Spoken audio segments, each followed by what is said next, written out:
Chapter 640. The giant sealing stone that was comparable to an ancient god mountain suddenly trembled. Ripples spread out, rubbing against the air. As if the dust on its surface had been wiped away, it began to gradually emit light. Ribbon-like lines appeared. They emerged from the sealing stone and drilled into the endless void, like the roots of a great tree that absorbed nutrients and water. There were so many of them that it was impossible to count them all. Then, all of these lines began to shine with light, but the light didn't scatter in all directions. Rather, it gathered in the void like a rising sun. Qin Yu frowned. This was because at this moment his aura flew out uncontrollably, directly fusing into the sun. But nothing unexpected happened. Qin Yu's furrowed eyebrows relaxed. He could feel that there was a close connection between him and the sealing stone beneath him. As for the sun that absorbed his aura, its light rapidly dimmed. It didn't extinguish, but condensed into a white mark. Qin Yu instantly understood that this was the sealing stone mark. It was the symbol of becoming a sequencer and the key to freely enter and exit the world of the sealing stone. Without needing him to do anything, the mark that absorbed his aura flew towards him on its own. Qin Yu didn't stop it, allowing it to fuse into his forehead. Rumble, rumble. It was like a star had exploded in his mind. The terrifying impact fluctuations caused Qin Yu's consciousness to fall into a blank. Then, in this blank space, scenes from the distant past began to appear in his mind. Countless, incomparably massive warships spat out angry flames. All sorts of lights cut through the horizon, crazily slaughtering and destroying their enemies. Between the warships of both sides, a dense mass of cultivators fought each other. Every second, many lives were ended. A golden figure appeared. He was like a burning, golden divine flame. Every punch he threw caused space to collapse, swallowing up a massive number of enemies and sending giant warships into hell. The golden figure swept through the battlefield, no one able to resist him. Wherever he went, endless death and destruction followed him. The scene changed. An opponent appeared across from the golden figure. This was a cultivator bathed in pure white light. Every movement he made dyed the heavens white, as if he had taken the world as his own and turned the battlefield into his own domain. The golden figure fell into a bitter struggle, but he didn't feel any fear. Every fist he punched out with a dazzling, golden divine light, burning holes in the white light and tearing apart his opponent's suppression. Their battle was a disaster for the warships and cultivators of both sides. The golden figure was the first to fly away, chased by the pure white figure. The scene here was broken and incomplete. One could vaguely see that they had crossed an incomparably long distance in space. The shock waves from their battle shattered the floating continents, one after another. There was even a star that was drawn in between the two of them. It was forcefully crushed and exploded. The scene changed again, and it was an unimaginably terrifying explosion. It was like the destruction of the sun above our heads. Gold and white light intertwined and swept across the endless void like a tsunami. Everything in its path was destroyed, and time and space lost all meaning. At that moment, the only melody that existed was death. Continents, planets, nebulae were reduced to ashes amidst the golden and white colors, vanishing without a trace, as if they had never existed. Looking outwards, one could clearly see that the endless starry skies seemed to have been wiped away by a finger, leaving behind an abrupt blank space. That apocalyptic scene deeply impacted Qin Yu's heart. Even though the scene had ended, he still couldn't regain his composure. A calm and dignified voice sounded out in his mind. This solitude has died. If you gather all 10 inheritance seals, then you will be the new 5th Chanyu of my race. The voice rolled out like a thunderclap. Qin Yu's eyes shot open. Sweat poured down his body like rain, soaking his black robes and sticking to his body. It was extremely uncomfortable, but he couldn't care about that right now. This was because a figure had appeared in front of him at some unknown time. He looked to be in his 50s, and was of medium height. His hair was neatly combed, and although he wore ordinary blue robes, they were clean and tidy.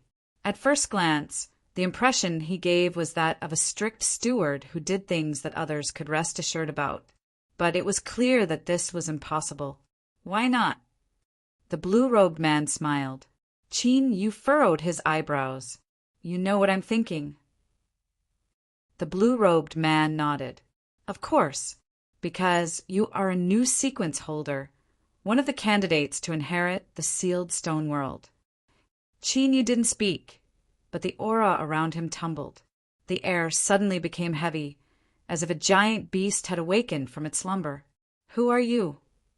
It was clear that if he couldn't obtain a satisfactory answer to this question, he would attack without hesitation. The blue-robed man lightly said, Young people shouldn't be so hot-tempered. I was just joking, because many people think the same as you when they first meet me. He paused. What's more, this is the second time we've met. If you don't thank me, that's fine, but there's no need to be so hostile. Qin Yu stepped forward. My question. The green-robed man frowned and immediately revealed a helpless expression. You're really young. You don't even have this little bit of patience. Before he finished speaking, he let out a strange cry and raised his hands in front of him. With a loud bang, his entire body was sent flying. Qin Yu shot into the sky. He raised his hand and clenched his fist. His blood energy erupted and a wild, killing intent filled the air. Hold on, I really am a steward. The blue-robed man cried out. Seeing Qin Yu's momentum not diminish, his face turned green. I am the steward of the 5th inheritance branch of the war race. This is absolutely true. I helped you before. How ungrateful. Don't go too far. Shua. Qin Yu stopped, his eyes still icy cold. Why should I believe you? The blue-robed man rubbed his arms and sucked in a breath of cold air. He clenched his teeth and flicked his sleeves. The sealed stone world emitted a fluctuation that instantly fused into Qin Yu's body. Do you believe me now? After looking through the information transmitted by the fluctuation, the terrifying aura around Qin Yu slowly faded away. He suddenly said, The person in the black fog that day was you. The blue-robed man coldly humphed. I saw that you were a talent that could be molded, so I wanted to wake you up. He suddenly realized that Qin Yu had already recognized him, and his complexion paled. This brat clearly knew who he was, and yet he still acted so ruthlessly. He was simply hateful to the extreme. Qin Yu didn't give him a chance to erupt. He said in a low voice, To be more precise, I have only seen you twice, but you have interacted with me 3 times. The blue-robed man revealed a surprised expression. How did you know? Qin Yu lightly said, To be able to casually enter the palace in the bewildering fog sea and also not be detected by the fox earflower. There's no one else besides you that can do this. Before he knew about the existence of the steward, this matter had been shrouded in fog. But now that he had jumped out, the truth had also emerged. Under the ancient tree in the palace, the one who had made Qin Yu agree to the fox earflower was this person in front of him. Pa! Pa! The blue-robed man clapped his hands, a smile on his face. You really are a smart person. I like dealing with smart people because it saves me a lot of unnecessary saliva. His complexion turned solemn. He said, From your actions, I know that you don't trust the fox earflower, and this is correct. But I must remind you that no matter what, you absolutely cannot believe a single word he says. Qin Yu had no expression. I don't believe him, nor do I believe you. So what if he was the guardian spirit of the war race's inheritance? He wasn't someone from the war race, and that 5th Chanyu had he really died. As he looked at the images that appeared in his mind, although Qin Yu didn't know the true boundary of the so-called 5th Chanyu, it was absolutely far above his imagination. Even the woodchopper could rely on a chopper to go against the river of time and survive until now. To such a supreme being, what was death to them? To them, resurrection only required a turning point. Qin Yu didn't want himself to become this turning point. For the first time, the blue-robed man revealed a look of praise that came from the depths of his heart. I am becoming more and more optimistic about you. Perhaps you really do have a chance to become the new fifth Chanyu of the war race. He hesitated for a moment and said, in order to prevent an accident from occurring to an outstanding candidate, I can make an exception and tell you some things. If you follow the path of those people before you, the one who will ultimately be resurrected will indeed be the one you see in your mind. But you are different. You have already walked your own path. As long as you continue to grow stronger and obtain all of the seals in your hands, you can become the new Chanyu. This is absolutely a chance that can change your destiny. You must grasp this opportunity and not miss it. Also, remember my warning. Do not have any connection with the spirit race. Otherwise, I will have no choice but to end your future. These words conveyed a great deal of information. Qin Yu's intuition told him that the blue-robed man wasn't lying to him. But he couldn't always rely on his intuition to survive. His thoughts raced, and he soon found the key point. Why are you telling me this? The blue-robed man smiled. It's strange, isn't it? As the guardian of the fifth branch of the war race's inheritance, I actually exposed the previous Chanyu's path of resurrection and told the truth to an outsider like you. The reason is simple. I have waited for far too long. I can almost determine that the previous Chanyu has no chance of resurrection. As for you being an outsider, the war race's status is never determined by bloodline. As long as you can obtain the approval of the seals, you are the war race's Chanyu. All I want is for the inheritance to continue. As for who becomes the Chanyu, it doesn't matter at all. Is this explanation satisfactory to you? Qin Yu slowly nodded. This should be the truth. But things weren't destined to be so simple. It was just that it was impossible for him to know more now. Is what the fox-eared flower told me true? If it's about gathering the seals and obtaining the Chanyu strength, then it is true. Qin Yu's eyes flashed.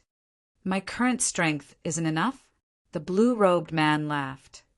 Brat, although you are outstanding, don't underestimate the people of this world. Just what sort of status does my war race's Chanyu have? How could it be so easy to achieve? You need at least a great Tao realm cultivation in order to barely meet the requirements of gathering the seals. This is also true. Qin Yu said in a low voice, there are great Tao realm existences in the other sequences. The blue-robed man's smile froze. He slowly said, what a smart person. He didn't reply, but he had already answered. It really was like this. The fox-eared flower and blue-robed man had both said that he would only have the chance to gather the seals after reaching the great Tao realm cultivation. This in itself was already a warning. If he didn't discover this, then he would be far too stupid. Qin Yu's complexion was dignified. He found it hard to imagine why a dignified, great Tao realm existence would be willing to remain in the sealed stone world. To him, leaving would only take a single thought. If it was said that the inheritance of the war race's fifth Chanyu was too tempting, then for an existence with such a cultivation to reach this step, their wisdom and methods definitely stood at the peak of the world. How could they not know the hidden fear he felt before? Or could it be that the reason was in the land of divinity and demons? Qin Yu always felt as if he had inadvertently touched upon some great secret. For a time, his thoughts tumbled in turmoil. He took a deep breath, but before he could speak, he was interrupted by the blue-robed man. Don't ask me. Otherwise, if you know everything, your future days will be far too boring. There are some things you will understand in the future. It seemed that this blue-robed man wouldn't reveal anything. Qin Yu said, one last question. This great Tao realm existence, how many seals are in the sequence? The blue-robed man hesitated for a moment. 8 seals. He waved his hand again and again. Speaking of this matter is already a bit against the rules. You brat, you are far too smart, but let me remind you, in this world, sometimes the first to die are the smart ones. The eighth seal. He was only a step away from gathering all 9 seals. Qin Yu's eyes flashed. It was clear this matter wasn't simple at all. The blue-robed man said, "Don't think about these things. In the future, when your cultivation reaches a certain level, you will naturally understand everything. Otherwise, there is no meaning in thinking about it." Qin Yu nodded. "I will soon leave the sealed stone world. But before I leave, I hope that I can confirm something with you." The blue-robed man frowned. Qin Yu said, "It has nothing to do with what I said before." His expression was earnest. "I want to know how to raise a god, or, to be more precise, with my current cultivation, can I raise a god?" Raising a spiritual god was the same as controlling the strength of a true divinity. To him, this had an extraordinary significance. This was because once he successfully raised a god, he could help Shen Yuanin resist the backlash from the sublime lost emotion code. If she really was Ningling, then no one could stop them from walking together. Raise a god! The blue-robed man frowned. "Young people should not aim too high. You must know that only by standing on solid ground can you reach the peak. No matter how strong you are by borrowing external strength, there will always be a fatal flaw. The 1 seal sequence that you just killed is an example. Do you really want to follow his path?" Qin Yu said in a low voice, "I do not want to raise a god for myself. If there is a chance, I ask Senior to tell me the truth. I will be eternally grateful." As he spoke, he cupped his hands together and deeply bowed. If he didn't directly refuse, then there might still be hope. The blue-robed man was left speechless. Young people these days are really realistic. If you need my help, you immediately call me Senior. Your attitude before wasn't like this. Qin Yu said, "If Senior is dissatisfied, feel free to tell me. I am willing to accept punishment. It looks like you really want it." The blue-robed man rubbed his chin. In the past, before the 5th Chanyu perished, there was a disciple that he highly valued. In order to ensure her safety, he specially refined a god-binding contract that lowered the threshold for use. But before he could give it to her, she perished in an accident. With your cultivation, you can use it, but this contract is a directional refinement. Only that disciple's aura can activate it. Even if I gave it to you, it would be useless. After that heaven-shaking battle in the past, the disciple disappeared without a trace. Now, after so many years have passed, she has long since disappeared. Qin Yu's eyes darkened, but at this time he suddenly thought of the remains he found in that palace. His heart skipped a beat. "Senior, may I ask what sort of cultivation method that disciple cultivated? What sort of characteristics would appear after refining it?" The blue-robed man clearly thought that Qin Yu hadn't given up yet. He shook his head. What she cultivated was the 5th Chanyu's direct inheritance, the heaven's traversal record. This technique is extremely difficult to learn, and the requirements for one's talent are extremely high. But once one successfully cultivates it, they can draw in the strength of the world and fuse it into their body, forming heaven's traversal runes on their bones. Afterwards, they can walk through the heavens with an endless supply of strength. Don't think too much about it. It's simply impossible. Before his voice fell, Qin Yu flicked his sleeves. There was a flash of light, and a white skeleton appeared in front of him. Starting from the feet, every bone was covered with strange runes. He looked up and said, "Senior, please help me examine this. Is this a traversal rune?" The blue-robed man didn't speak. His mouth was wide open, making one worry that the bones in his jaw wouldn't be able to withstand it and would break. This was already his answer. Qin Yu couldn't help but clench his fists, his face full of joy. Seeing that the blue-robed man hadn't regained his composure, he coughed and said, "Senior, can you take out the contract?" The blue-robed man nodded absent-mindedly. He lifted a hand and pointed forwards. Space collapsed inwards. When he reached in and took back his hand, he saw a roll of cloth covered in golden threads. as if it could feel an aura that it had been waiting for countless years. The golden threads on the cloth impatiently lit up. The golden light it released was like a mass of blazing flames. As the blue-robed man saw this, his heart turned upside down. He looked up at Chinyu, unsure of what to say. "Senior, there is no need to think too much. I inadvertently found the skeleton somewhere in the palace in the bewildering fog sea. Because its aura was too different, I put it away. I never imagined that she would be the disciple that Senior spoke of. This is just too much of a coincidence." After a long period of silence, the blue-robed man finally said, "Your luck is so good. You brat, you must have recognized the heavens as your godfather." Chinyu licked his lips. "Senior, this contract." The blue-robed man's eyes twitched. "Take it. A drop of blood is enough." Chinyu grabbed it. After carefully sensing it and making sure there wasn't anything wrong with it, he flicked a drop of blood at the blue-robed man. The drop of blood was instantly absorbed. The cloth containing the god-binding contract began to burn, turning into a beam of golden light that submerged into Chinyu's body. There was a heaven-shaking, rumbling sound in Chinyu's mind. From the endless earth, a golden altar broke through the earth. It was lofty and endless, as if it were equal to the heavens and earth. Similarly, it could imprison everything in this world. Spiritual gods transcended the rules, and yet still walked between the heavens and earth. This altar was prepared for them. Its name was God-binding. If they weren't imprisoned, how could they be raised? Otherwise, if one tried to attack a spiritual god, all that awaited them was death.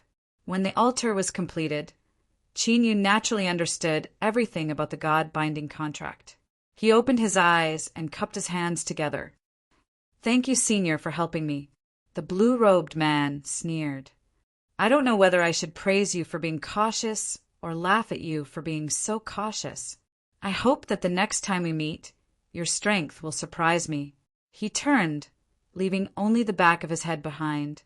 In 2 or 3 steps he vanished from sight.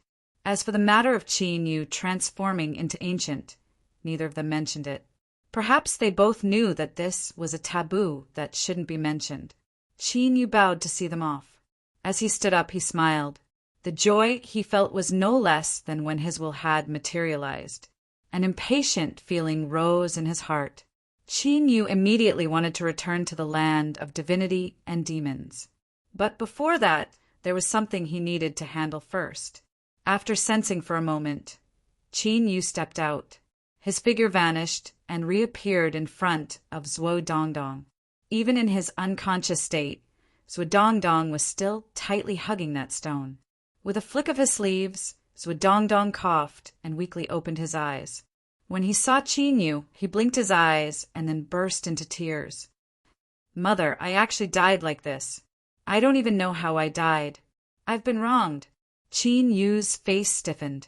Thinking of his possible identity, he coughed and said, "Don't cry. You're still alive." Zhuodongdong lifted a hand to pinch his face and jumped up. He didn't know how much strength he used, but half his face was swollen. Even so, he was laughing so happily that he looked like a fool. But he soon regained his composure. Since Chinyu was right in front of him, where was the sequencer, Lord Chai? He couldn't say that everything just now was a dream. A thought leapt out from the depths of his heart. Zhuodongdong's eyes widened like a giant bull's. You. He was speechless. Chinyu lightly said, "From this day forth, I am the new sequencer." What happened next was natural. As Zhuodongdong heard that his precious son-in-law might be Chinyu's long-lost friend, he smiled until his teeth were exposed. He threw the ship to his subordinates and left. Then, Chinyu brought him straight to the Divine Line Commerce Station. 2 days later, at the edge of the sealed nebula, Chinyu smoothly met with Shuezheng on a sealing stone. He rushed in from outside. When he saw Chinyu, he was stunned where he stood. Chinyu stood up and smiled. "Commander Shui, dozens of years have passed. Do you not recognize an old friend?" Only then did Shuezhen confirm that it was Qinyu, his face filled with excitement. "Fellow Taoist Qinyu, why are you here?" Zhuangdong coughed. "Little Shui, Senior Qin is a new sequencer. You cannot be rude." Qinyu waved his hand. "Shuezhen and I are friends. This has nothing to do with cultivation or status." Even at this time, Shuezhen still hadn't regained his composure. He knew what his father-in-law was doing. He originally thought Qinyu was a newcomer, but he never imagined he would have such an identity. After returning, Zhuangdong arranged a banquet. Soon everything was ready. Qinyu pulled Shuezhen to his seat. Although his expression was normal, Shuezhen still had a bit more caution on his face. The status of a sequencer was enough for him to understand the disparity in strength between them. But seeing Qinyu act the same as before, without the slightest bit of reservation, Shuezhen sighed inwardly and gradually calmed down. As the two were reminiscing, the banquet was suddenly interrupted. Zhuangdong, who was about to erupt in anger, heard his subordinate's report and nearly fell to the ground. "The miss has fallen ill. The situation is critical." Shuezhen fiercely stood up. He began to walk away, but then stopped. When he turned his head, his forehead was covered with sweat. Qinyu had a dignified expression. "I will go with you." Shuezhen nodded again and again. His lips moved, but in the end he didn't say anything. Unexpectedly, the bedridden Miss Zui was actually an outstanding beauty. Because of her illness, her skin was pale and she exuded a delicate aura, adding to her charm. The cultivator responsible for treating her had already diagnosed her. As he saw Zhuangdong and Shuezhen arrive, he shook his head in shame and sighed. Zhuangdong fell to the ground with a thud. Shuezhen turned and fell to his knees. But before he could even bend his knees, he was caught by Qinyu. Qinyu said in a low voice, "If you do this, then that is an insult to our friendship. Don't waste any more time. Move aside." He walked to the bed and placed a finger between her eyebrows. After several breaths of time, Qinyu opened his eyes and shouted, "You evil creature, you are seeking death!" A bolt of lightning seemed to cut through the air. Shuezhen subconsciously closed his eyes, tears still streaming down his face. In the next moment, there was a shrill scream in his ears before everything returned to tranquility. He quickly opened his eyes and saw Qinyu take back his finger. His wife's pale face had regained a bit of color and her pained expression had disappeared. She had fallen into a deep sleep. Qinyu nodded to him. "She's fine. Sister-in-law only needs to rest for a period of time and she will recover." The evil spirit fragment that invaded the soul might have seemed incomparably thorny to others, but to the current Qinyu, he could easily remove it. To this sort of existence, a fully substantialized will was their fatal nemesis. After staying for another day and making sure that Shuezhen's wife was fine, Qinyu bid his farewells. Zhuangdong expressed his thanks once more. He tactfully bowed and drew back, leaving the two of them alone. Shuezhen cupped his hands together. "Brother Qin, words cannot express my gratitude. In the future, if there is anything I can do for you, I will not hesitate to climb a mountain of blades or swim a sea of flames." Qinyu smiled. "Good. I will remember Brother Shue's words. Let's meet again in the future." Chapter 641. Within the immortal sect's small world, 36 mountain peaks rose up from the earth. They were all different shapes and sizes, like blades, spears, swords, and halberds, pointing towards the heavens. Their swift and fierce auras condensed into an invisible killing intent, like fish calmly swimming through ice. Once a foreign aura entered, it would activate the killing intent that filled the world. In an instant, it would transform into a sea of destruction that would tear the intruder into pieces. A gigantic stone tablet stood in the middle of a mountain range, surrounded by 36 peaks.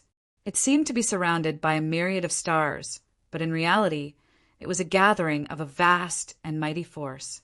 It was as if Mount Tai was pressing down on the stone tablet, giving it an unimaginable power to imprison. This 36 mountain peaks was a forbidden area of the immortal sect. Besides the 3 giants, no one else could approach it. Countless people guessed what was hidden here, but no matter how much they investigated, they couldn't find any useful information. Of course, it was also possible that the cultivators who found something wrong had already died without a sound, becoming a wisp of vengeful spirit in the world. At this moment, the surface of the stone tablet in the mountain suddenly fluctuated, and wisps of aura dispersed from it. Although it was extremely thin and weak, it easily tore the space apart, leaving terrifying cracks on the ground. Following that, 2 figures walked out one after the other. Powerful auras lingered around them, distorting the rules and making it blurry. Just by standing there, they were like 2 burning suns. Invisible light and heat radiated in all directions, causing the natural laws to collapse. These 2 people were the Buddhist nation sovereign and the Nether Domain Master, the titans of the immortal sect, supreme beings of this world. But now the Buddhist Lord and the Realm Lord were clearly in a bad mood. An invisible pressure flowed in all directions like a tide, and the air was so thick that it was suffocating. It was like a volcano that could erupt at any time. Not long ago, the deity imprisoned here had suddenly gone berserk. The reason was very simple. The divine spark that had been given to Woodchopper had lost contact with the main body. Buddha Master and Realm Master were well aware of what this meant. The 2 of them worked together to suppress the crazy god spirit, but they were still in a terrible mood. Trash! The Buddhist Lord roared in anger. Nebulas flowed in the depths of his eyes, as if they wanted to crush everything. The Realm Master frowned. I still can't figure it out. With Woodchopper's strength, after fusing with the partial godhead, even you and I would find it difficult to kill him. How did the demon sovereign accomplish this? Could it be that his cultivation has improved by leaps and bounds in just a few years? The higher one cultivated to the peak, the more difficult it was to advance a little bit. Even if one spent hundreds or thousands of years, one might not be able to advance another step. The Buddhist sovereign sucked in a deep breath. No matter what the reason is, the situation is now clear. The demon sovereign killed Woodchopper Old Man and replaced his status as a sequencer. Perhaps he has already returned to the land of divinity and demons. This will inevitably affect the plan. The Realm Master frowned. Buddhist Lord, do you mean to target the demon sovereign? He's the biggest variable. To ensure that the plan goes smoothly, we have no choice. The Realm Master sighed. The immortal and demonic paths are just a little bit away from tearing apart all pretense of cordiality. If they want to scheme against the demon sovereign, that will be difficult. The Buddha Lord was expressionless. As long as there is a will, there will always be a way. Almost at the same time, when the Buddhist sovereign and boundary master decided to plot against Jinyu, he also decided to move against the immortal sect. It wasn't just because of his grudge with the immortal sect. More importantly, even though he had obtained the god imprisoning altar, he still needed to capture a true divinity in order to raise it. There was a divine spirit in the immortal sect. This was an important piece of information that Woodchopper had left for Jinyu before he died. And what was even more wonderful was that in order to retaliate against the immortal sect, Woodchopper had traded the partial divine spark to Jinyu. With this partial divine spark in hand, his plan to capture the divine spirit would become much simpler. But this was only relatively speaking. Slaughtering his way into the immortal sect and capturing the divine spirit that they were secretly raising, the difficulty could be imagined. Not to mention anything else.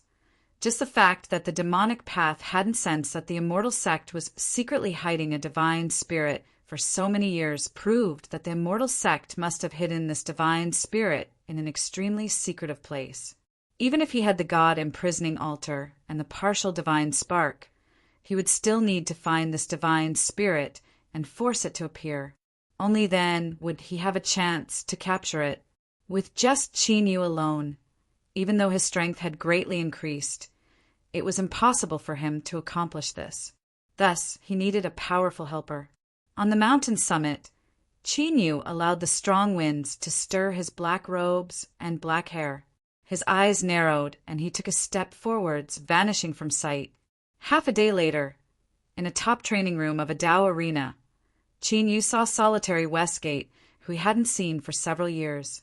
He was truly worthy of being a man who once fought against the heavens.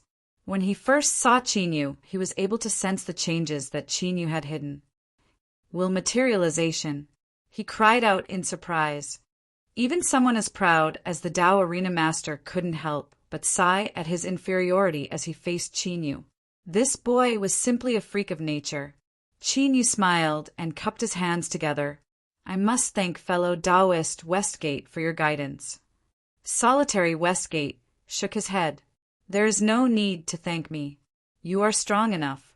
I originally thought it would take you 100 years or even longer before you could come out. In short, although you dealt a blow to my confidence, this is still a good thing.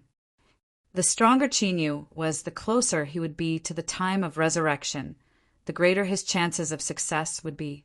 I came here to thank fellow Taoist Westgate, but there is also another matter. Chinyu had a dignified expression. In the world of the sealed stone, I found Woodchopper. He is one of the people of the sealed stone sequence. Solitary Westgate's eyes flashed. You killed him and became a new sequence, so you were able to come out. Chinyu nodded. That's right. But before I killed him, Woodchopper used a partial godhood as the price to make a transaction with me. Solitary Westgate's pupils shrank.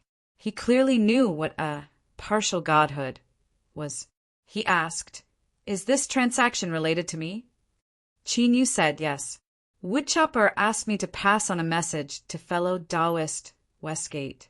He hopes that no matter what happens next, you can remain calm. What happened in the past was the actions of the immortal sect. Bang! The Dao Arena Master stepped forwards. A terrifying aura broke out from his body. Chin, you could faintly see a towering divine statue in the void behind him. This divine statue had 3 eyes, and now the third eye trembled as if it were about to open. Kacha! Kacha! Space shattered like a mirror. That's all? Chinyu shook his head. He said that beneath the Eastern Emperor Stone, blood dyed the dusk. After you hear it, you will naturally know whether it is true or false. Bang! The shattered space instantly disintegrated. An incomparably wild strength raged through the dark void. Solitary Westgate's eyes were blood red, and the aura around him was like that of a demon. The divine statue behind him opened its third eye, revealing a pitch-black darkness within. Immortal sect! Immortal sect! With a shrill roar filled with endless hatred, he turned and stepped forwards. Chinyu reached out a hand and grabbed him. Their bodies came into contact, and the strength of both sides naturally collided. The entire Dao arena shook, and even the entire city was shaken. All the cultivators in the surrounding area felt their hearts skip a beat and all the blood drained from their faces. They didn't know what was happening, but they could instinctively feel a great terror, as if annihilation would arrive in the next moment. Their senses weren't wrong. Once the Dao Arena Master couldn't suppress his anger and his strength erupted, it would be enough to instantly destroy the entire city. Solitary Westgate roared, Release me! Chinyu said in a low voice, Calm down, don't be impulsive. With your own strength, it is impossible for you to shake the immortal sect. If you rashly attack, you will only alert them. Solitary Westgate stiffened. The cruel and violent aura around him slowly converged, but the feeling he gave off became even more dangerous. He turned and looked at Chinyu. Will you help me? Chinyu nodded. To be more accurate, it will be you and me helping each other. He clearly explained the matter of the rearing god without reservation. Otherwise, today's matters would have been part of his scheme against Solitary Westgate. I want to capture the immortal sect's spiritual god and bring Shen, Yuanin, away. Solitary Westgate had no expression. I can help you suppress this spiritual god. Chin, you cupped his hands together. Thank you, fellow Taoist Westgate. But Slaughtering our way into the immortal sect will be a truly tough battle. Just the two of us won't be enough. So, if you and I want to heavily wound or even destroy the immortal sect in a single move, we must gather enough powerhouses to join forces. Solitary Westgate's blood-red eyes didn't disperse, but he had clearly regained his ability to think. He nodded. You're right. We must make the immortal sect pay a sufficient price. Just the two of us won't do. Chinyu, you must hurry back to the demonic path.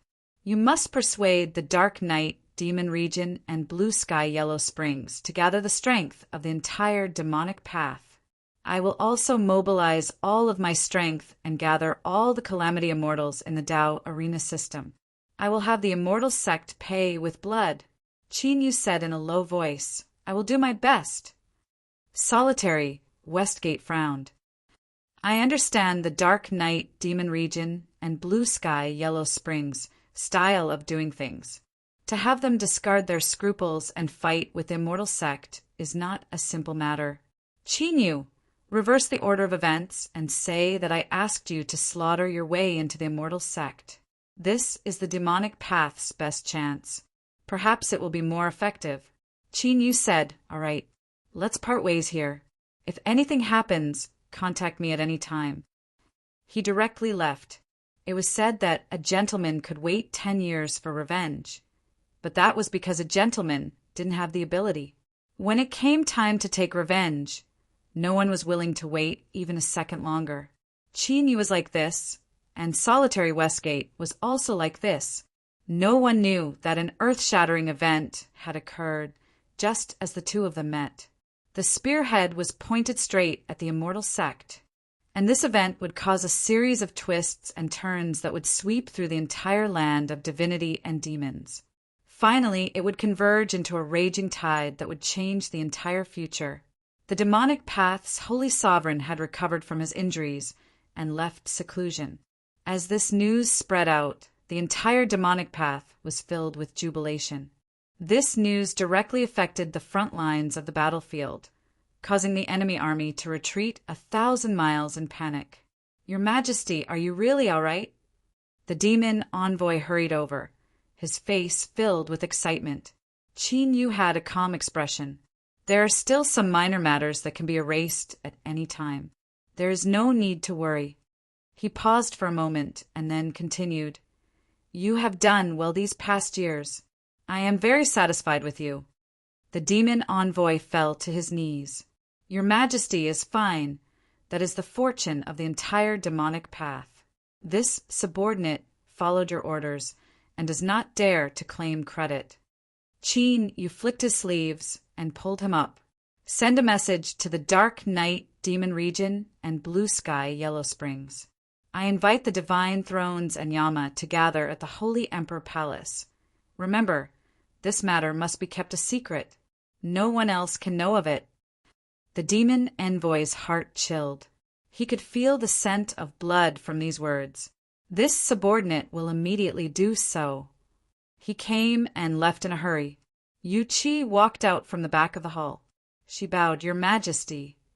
Chinyu stood up and walked down from his throne. He pulled her up. There is no need to be like this between you and me. Yu Qi stood up, a bit of worry in her eyes. I know that Your Majesty has feelings for Ningling, but please be careful. Where there is life, there is hope. If things cannot be done, then please remember that I will still be here waiting for you. Chinyu reached out and pulled her into his chest. He said in a soft voice, Don't worry, I will definitely return safe and sound. In this world of eternal darkness, there was no light at all. The cold and gloomy atmosphere could freeze one's soul. Suddenly a voice sounded out. The demon sovereign has invited you. Junior, what matter does he have? After several breaths of silence, the voice coldly snorted. Then, the darkness that filled the skies began to rapidly recede like a tide. A boundless canyon emerged from the darkness. It meandered across the earth, as if it were the traces left behind by some giant creature.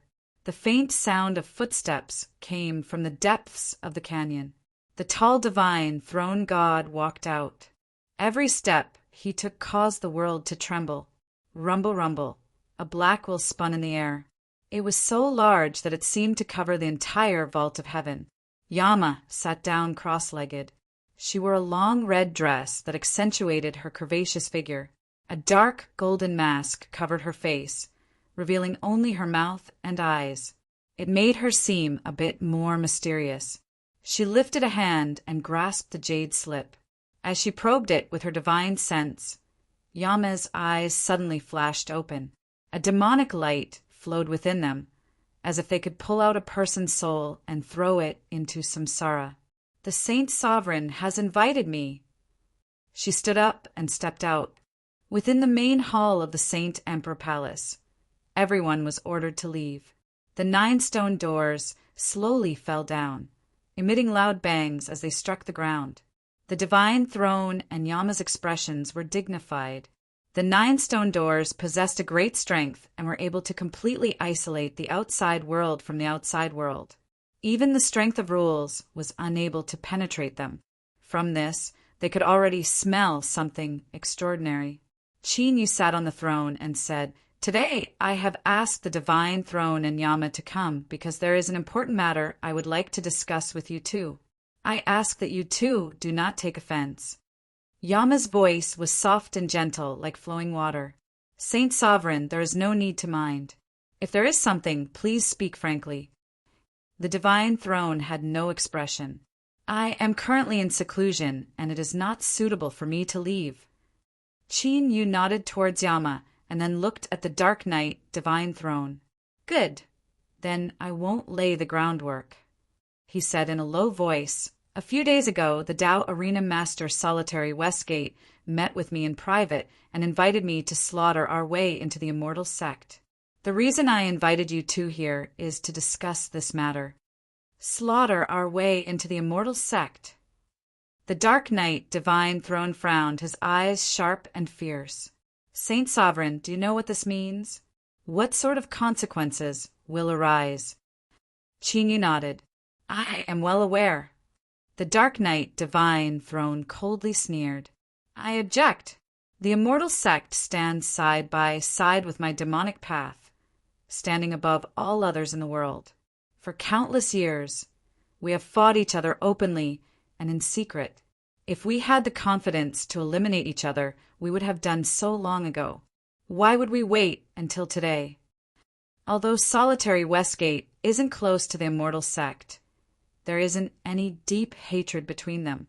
For him to suddenly attack the immortal sect, does the Saint Sovereign not fear that this is a plot aimed at my demonic path? I know that the Saint Sovereign has a deep grudge with the immortal sect, but in everything the interests of the demonic path must be placed first. We cannot abandon the public for our private interests." Yama revealed a suspicious look. Could it really be as the Divine Throne said? She hesitated for a moment and then asked, "Does the Saint Sovereign understand this matter?" Chinyu lightly said, "As the master of the Saint Emperor Palace, I must place the demonic path first. There is no need for the Divine Throne to worry. The reason why the Tao Arena Master suddenly attacked the immortal sect is simple. The Tao Arena Master has already discovered that it was the immortal sect that attacked in the past. As for what happened, I don't think there is a need for me to elaborate, right? What? There is actually such a thing." Yama's tone was dignified. "Is the demon sovereign certain?" Chinyu nodded. "I am certain." Yama sucked in a deep breath. "Then this matter shouldn't be false. I never thought that the headless murder case that shocked the world was actually the handiwork of the immortal sect. It is reasonable for the Tao Arena Master to go crazy. Because Solitary Westgate's beloved wife and son were killed, he had nearly gone insane. After this occurred, a boundless sea of blood was set off and countless cultivators were buried with him. Afterwards, a knot formed in his heart, making it difficult for his cultivation to advance any further. Everyone at the peak of the world knew just how much he valued his wife and son. The Dark Knight Divine Throne said, "Even so, I still oppose it. So what if the Tao Arena Master goes crazy? Could it be that, with his strength, my demonic path can eradicate the immortal sect in a single go? If it were so easy, then one of the immortal path or the demonic path would have already been destroyed.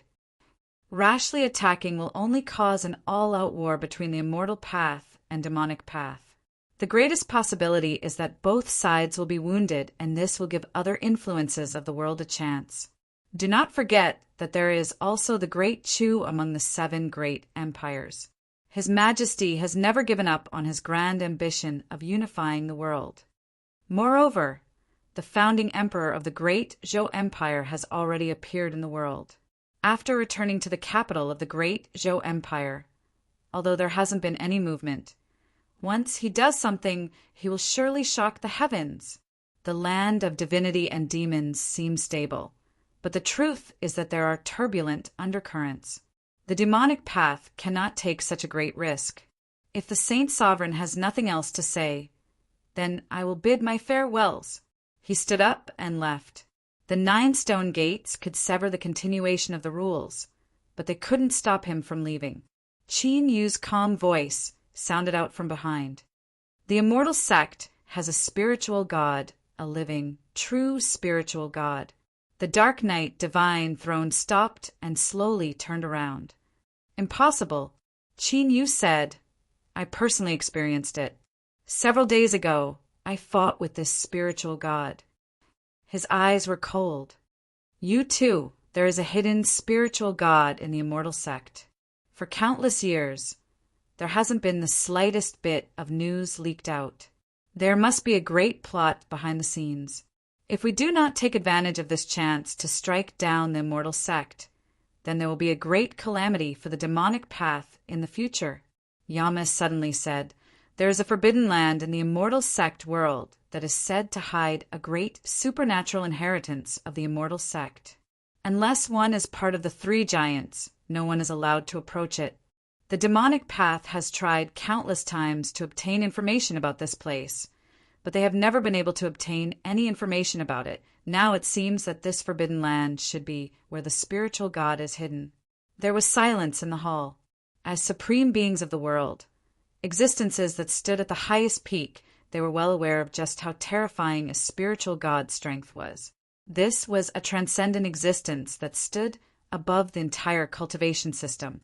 To put it bluntly, if this spiritual god possessed freedom, then the entire world would crawl beneath its feet. The dark knight, divine, throne turned around and sat back down. His voice was bone-chilling. Demon Sovereign, you must take responsibility for your own words.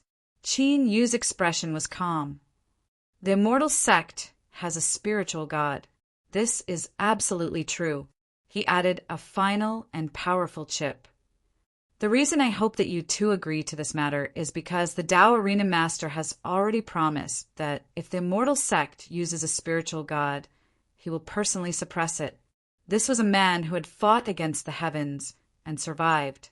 No one knew solitary Westgate's true strength, but there was no doubt about how terrifying he was.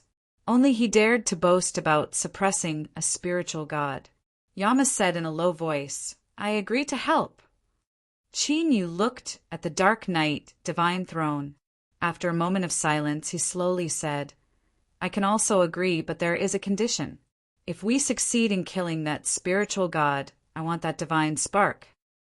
Yama frowned. Your Majesty, divine throne, your appetite is a bit too big. The dark knight, divine throne, looked at Qin Yu. I wonder what the demon sovereign thinks. Qin Yu nodded. As long as the divine throne has the ability to take it, I will not try to steal it. Good. The dark knight, divine throne, stood up. There is no time to lose. You and I will immediately gather our subordinates. Qin Yu lifted a hand. Hold on. He looked at Yama. I heard that the immortal sect has a treasure called Samsara. It was lost by the blue skies yellow springs a long time ago. I promise Yama that if there is a chance, I will help the yellow springs lineage retrieve it. Yama's eyes brightened. Thank you, Your Majesty Saint Sovereign. The blue skies yellow springs lineage will do their best. The dark knight divine throne coldly snorted. He took a step forwards and vanished from sight. Yama nodded and also turned to leave. Qin Yu looked up, his eyes seeming to pierce through the void and fall into the distance. Immortal sect, I will soon arrive. I will definitely leave a deep impression on you. With the three giants working together, the demonic path appeared normal on the surface. But waves were surging in the dark. Countless powerhouses were ordered to gather. A great war was imminent.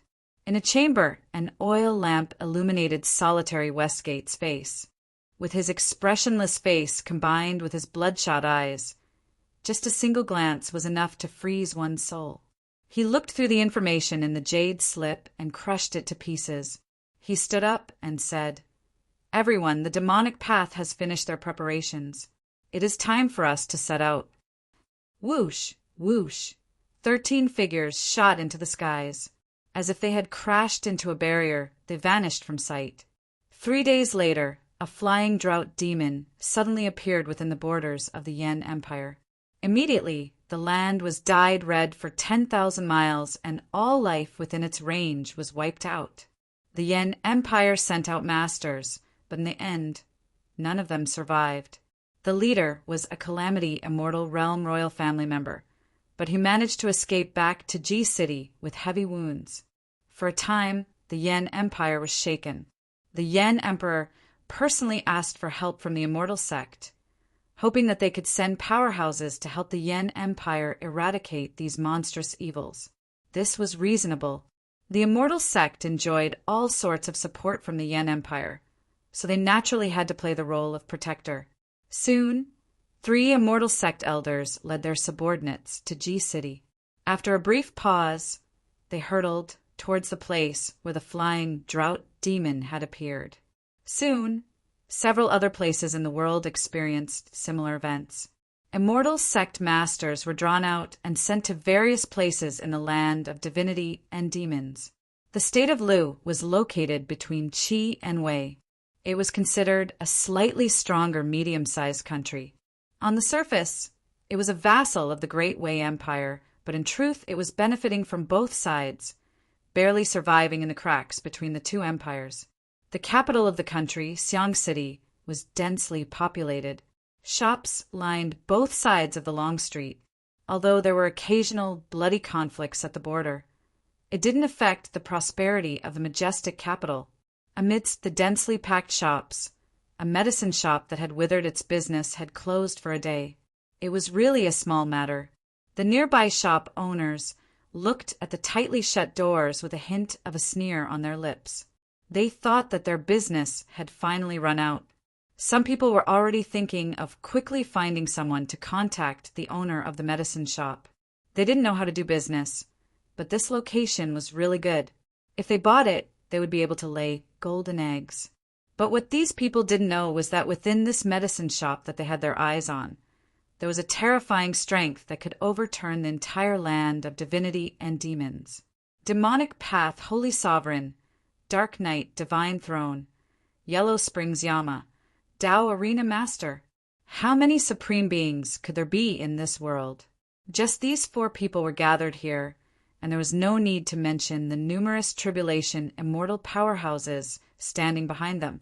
Just as these people didn't think that so many terrifying powerhouses that could shake the heavens and earth with a single stomp of their feet would appear here, no one would think that this medicine shop that was struggling at death's door was actually a secret stronghold of the Immortal Sect.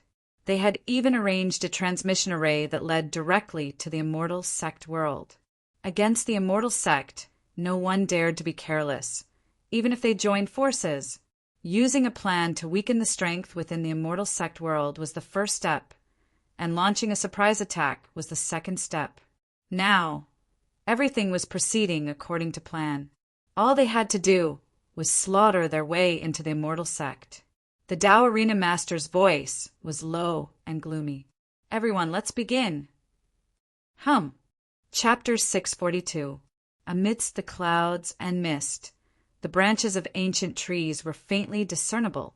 There were beasts running in the forest, letting out deep roars from time to time. The sound waves reverberated in the depths of the clouds and mist. Occasionally, a handsome bird would break through the mist, its wings spread open, reflecting layers of halos under the sunlight. From afar, it was a beautiful scene of a fairyland.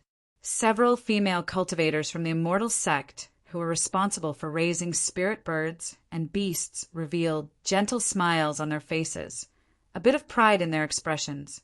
Even if they were only the lowest level cultivators responsible for raising them, they were still cultivators of the immortal sect. This was the greatest pride of their lives. One of the female cultivators suddenly said, "Senior Apprentice Sister Chi, your results this time were excellent and you have already entered the assessment process. It seems it won't be long before you become an official disciple of Nine Heaven Mirror Moon Palace. When we see you at that time, we will have to call you Senior Apprentice Sister Chi." Everyone cast envious gazes at her. Although they were cultivators of the immortal sect, there was still a great disparity between their status and that of a true disciple. The tall female cultivator smiled. "Everything has yet to be determined. Junior apprentice sisters shouldn't speak too much lest others laugh at us." But her eyes were filled with confidence. Her talent had never been the best, but she dared to say that she was the most hard-working out of all the disciples. That was why she was where she was today. Once she entered Nine Heaven Mirror Moon Palace, her life would leap to a new level, and she would no longer be the same as she was now. She, Qi Xian, was destined to have a bright and dazzling future. At this moment, a loud sound suddenly came from behind the female cultivators. It was as if a meteor had crashed down from the heavens, smashing a hole in the sky. Their expressions froze in astonishment and shock, and they didn't even have the time to feel fear before they were swallowed by the surging tide and instantly crushed into powder. That female cultivator called Qi Xian, who worked very hard and was full of confidence in her future, died suddenly and completely disappeared from the world. This was the cold, naked reality. It was never based on human will, and there was no absolute line between right and wrong, good and evil. If one had to use a word to describe it, perhaps it could only be described as luck. It was a little irresponsible, but that was the truth. Qi Xian and the others were indeed unlucky. They happened to be at the teleportation point and were instantly killed by the explosive aura. In fact, the people who killed them did not even notice the existence of this group of innocent women, or perhaps they noticed them but did not care at all. A mountain wouldn't care about the life or death of an ant beneath its feet. It seemed indifferent, but that was the truth. Moreover, they had come to the immortal sect today to kill. Behind the Tao Arena Master was an old man with white hair and a face covered in scars. He took a deep breath, an intoxicated look on his face. "It's been a long time since I've tasted the taste of the immortal sect. My hands have begun to tremble, and my blood is about to boil." There was a hint of madness in his eyes. On the left, Yama's breathing quickened. She stared in a certain direction, her eyes filled with excitement. It was the aura of reincarnation. Qin Yu looked at her. "Wait a moment. Once we delay the immortal sect giant, Yama can go and retrieve it." He looked up at the Tao Arena Master. "Fellow Taoist Shiman, we should greet everyone from the immortal sect." Solitary Westgate's eyes turned blood red. "Good." He took a step forward, and the aura of a supreme being erupted like a volcano, sweeping out in all directions. Following that, Qin Yu, the Divine Throne, and the Yama all released their auras. They were like 4 invisible hands stabbing into the heavens, stirring up the winds and clouds. In an instant, every corner of the immortal sect world was flooded with destruction. Countless immortal sect cultivators revealed horrified expressions. They looked up into the distance, at the terrifying black clouds that had appeared because of the collapse of the heavens. The aura there caused endless fear to rise in their hearts. Layers upon layers of light exuded a gentle and compassionate aura, spreading through the world. The Buddhist sovereign sat in the center of this halo of light. All living beings within the Buddhist kingdom were bathed in the Buddhist light he emitted. Trillions of lives knelt on the ground with pious expressions, worshipping the city of bliss where the Buddha sovereign resided. Their faces were filled with peace and joy, as if they had already arrived at a paradise. Suddenly, the Buddha sovereign in the center of the Buddhist light opened his eyes. The Buddhist light that radiated throughout the Buddhist kingdom suddenly turned dark gray. Buddha had many faces. He could be compassionate and take pity on the common people, but he could also be angry and use thunderous methods. "How dare you!" The Buddha sovereign's roars echoed through the entire Buddhist kingdom. Beneath the dark Buddhist light, the living beings of the Buddhist kingdom seemed to tear off the masks on their faces. They howled and cried out, revealing fierce expressions, as if they were evil spirits that had walked out from hell. "Kill! Kill! Kill!" They violently roared, billowing waves of sound impacting the world. The Buddha sovereign stood up. His pure white robes suddenly turned blood red, and he vanished from sight with a single step. Countless layers of space twisted. They were like frozen icicles, but also like casually placed mirrors, reflecting the Nether Domain Master's figure within them. Each of these figures gave off an illusory feeling, but if one carefully sensed them, they would discover that each one of them truly existed, as if they could emerge from the layers of space at any moment. The Nether Domain Master lifted a hand. Within the countless layers of space, he also lifted a hand. His fingertips fell into the nothingness in front of him, and a black dot appeared. Then a terrifying swallowing strength erupted, in particular, when this swallowing strength was formed from countless black dots superimposed upon each other. It simply surpassed the scope of terrifying. In that instant, within the layers of space, everything was destroyed. The swallowing strength flooded every corner, wildly transforming, fusing or tearing at each other. It was enough to completely destroy any life that fell into it.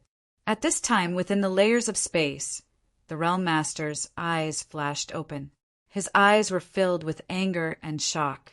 He had spent tens of millions of years cultivating this supernatural power, but he hadn't been able to take the final step. Today, he had finally cultivated it to large success, but he just happened to encounter such a great change. Could this be destiny? With a light sigh, the Realm Master stepped out from the layers of space. He looked back at the countless versions of himself, his eyes dignified, but also filled with a trace of anticipation. Shwa! The Nether Domain Master's figure vanished from sight. The Tao Arena Master suddenly looked up. A sea of blood seemed to tumble in his eyes. He lifted a hand and punched out. A terrifying strength instantly erupted. It was like a heavenly river breaking through a dam, falling 90 million feet down, wanting to submerge the world. The blood-robed Buddhist nation master stepped out. In the void behind him, trillions of Buddha phantoms appeared, their chants spreading through the skies. He lifted a hand and pressed down. Without any hesitation, the two supreme beings of the world directly collided.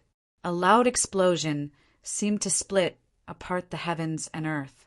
The thick fog on the ground instantly scattered, revealing the true appearance of the mountain peaks. Countless ancient trees, birds, and beasts were exposed to the world. But in the next moment, it was like an invisible hand had fallen down, erasing everything in front of them. Everything in sight was reduced to nothingness. And what was even more terrifying was that this was just the beginning. With the point of collision as the center, destructive fluctuations rapidly spread outwards. The Buddhist nation master was expressionless, unmoved by what was happening in front of him. Tao Arena Master, why would you join forces with the demonic path to invade my immortal sect? Solitary Westgate roared out. A debt of blood must be paid in blood. The Buddhist nation master's pupils shrank before returning to a deathly silence. Indeed, there were no eternal secrets in this world. He didn't want to think about how the Tao Arena Master knew that the enmity of killing one's wife and children could only be washed away with blood. whether it was the blood of the immortal sect or the blood of the Tao Arena Master. Only when one side was completely destroyed could this matter come to an end. The Buddhist nation master lifted a hand and grasped forwards. Endless Buddhist phantoms appeared, the trillions of lives howling within. Kill, kill, kill. Every kill word contained a wisp of killing intent. This killing intent crossed through space and gathered in the Buddhist nation master's hand, turning into a gray bowl. On the surface of the bowl were images of Buddhas, all of them glaring at him, their killing intent soaring into the heavens. Go! With a loud shout, the bowl flew out from his hand, growing to 1,000 feet in size. The Buddhas on it became increasingly real, as if they would walk out at any moment. A boundless suppressive strength erupted from within, covering the Tao Arena Master. By borrowing the power of all the Buddhas of the heavens, I shall bring down the punishment of annihilation, purify all evil in the world, and reach nirvana of bliss. The Tao Arena Master roared, Damned Baldy, your Buddha is your own Buddha, not the great Tao of the Buddhist sect. Even if you call yourself a Buddhist lord, you are nothing more than a monkey wearing a crown. Today, I will take your head, refine your soul, sever your great Tao, destroy your foundation of trillions of years, and cast you into eternal darkness, never to reincarnate. Qin Yu suddenly said, The Tao Arena Master isn't the only enemy of the immortal sect today. The immortal sect and demonic path have been at odds for countless years, so let us bring an end to this conflict today. He lifted a hand and grasped at the heavens, as if grasping something. Then he ruthlessly pulled downwards. Rumble, rumble. In the skies above the immortal sect world, countless cracks suddenly appeared. In the next moment, it loudly collapsed. The phantom of a towering palace appeared, as if it were the ancient, divine court of legends. A dreadful aura erupted from within, instantly blocking out the world. From this moment on, the immortal sect world was isolated from the outside world. No one was allowed to enter or leave. Your Majesty Saint Sovereign has just recovered from his injuries and should be recuperating. So why did you come to my immortal sect to cause trouble? Do you not know that just a single misstep will result in a calamity of the heavens and earth? Space twisted and the Nether Domain Master walked out. His eyes swept over the Tao Arena Master and the demonic path's 3 giants, his expression calm. This was the confidence of a supreme existence in this world. Even if they faced enemies several times their own, they wouldn't feel the least bit of fear. After cultivating to their level, as long as they didn't want to die, the threats of the outside world were limited. Moreover, this was the immortal sect world, their home field. So what if they had to fight 1 against 2? They still had a chance of victory. Qin Yu said, There is no need to speak so much at this time. The Domain Master's strength is transcendent, and I have long wanted to experience it. He stepped forwards, his blood boiling, and the distorted rules in space began to collapse. A towering phantom appeared behind Qin Yu. The ancient race was not tolerated by the heavens and earth. But as long as one didn't transform into an ancient, then unless they were familiar with the ancient race, it was impossible to recognize them. Even though this was only a phantom, it still possessed the aura of the ancient race that supported the heavens and earth. A boundless and endless aura spread out in all directions like great waves. The Nether Domain Master's complexion changed. Your Majesty Saint Sovereign is truly impressive. His figure flickered and instantly split into 3, each with the same aura. They all spoke at the same time. In order to prevent the demon sovereign from enjoying himself, I can only make up for it with numbers. How embarrassing. Qin Yu coldly snorted. He lifted a hand and pressed downwards. The phantom of a towering mountain appeared, seeming as if it could suppress the highest heavens. One of the ancient races, 3 saint mountains, suppressing sea. Qin Yu looked at the dark night divine throne. If you want the divine spark, you must put in some effort. Otherwise, even if I agree, the Tao Arena Master might not be willing. The dark night, divine throne sneered. I naturally understand. There is no need for the Saint Sovereign to remind me. He took a step forwards. In that instant, it was like a bucket of ink had been knocked over. The world turned pitch black, spreading out at an astonishing speed. Yama nodded to Chinyu. She turned and took a step forwards, instantly vanishing from sight. She wanted to take back the blue sky yellow springs lineage, a treasure that had been lost for countless years. Whoosh, whoosh, the immortal sect tribulation transcenders arrived one after another, but none of them dared to block Yama's path.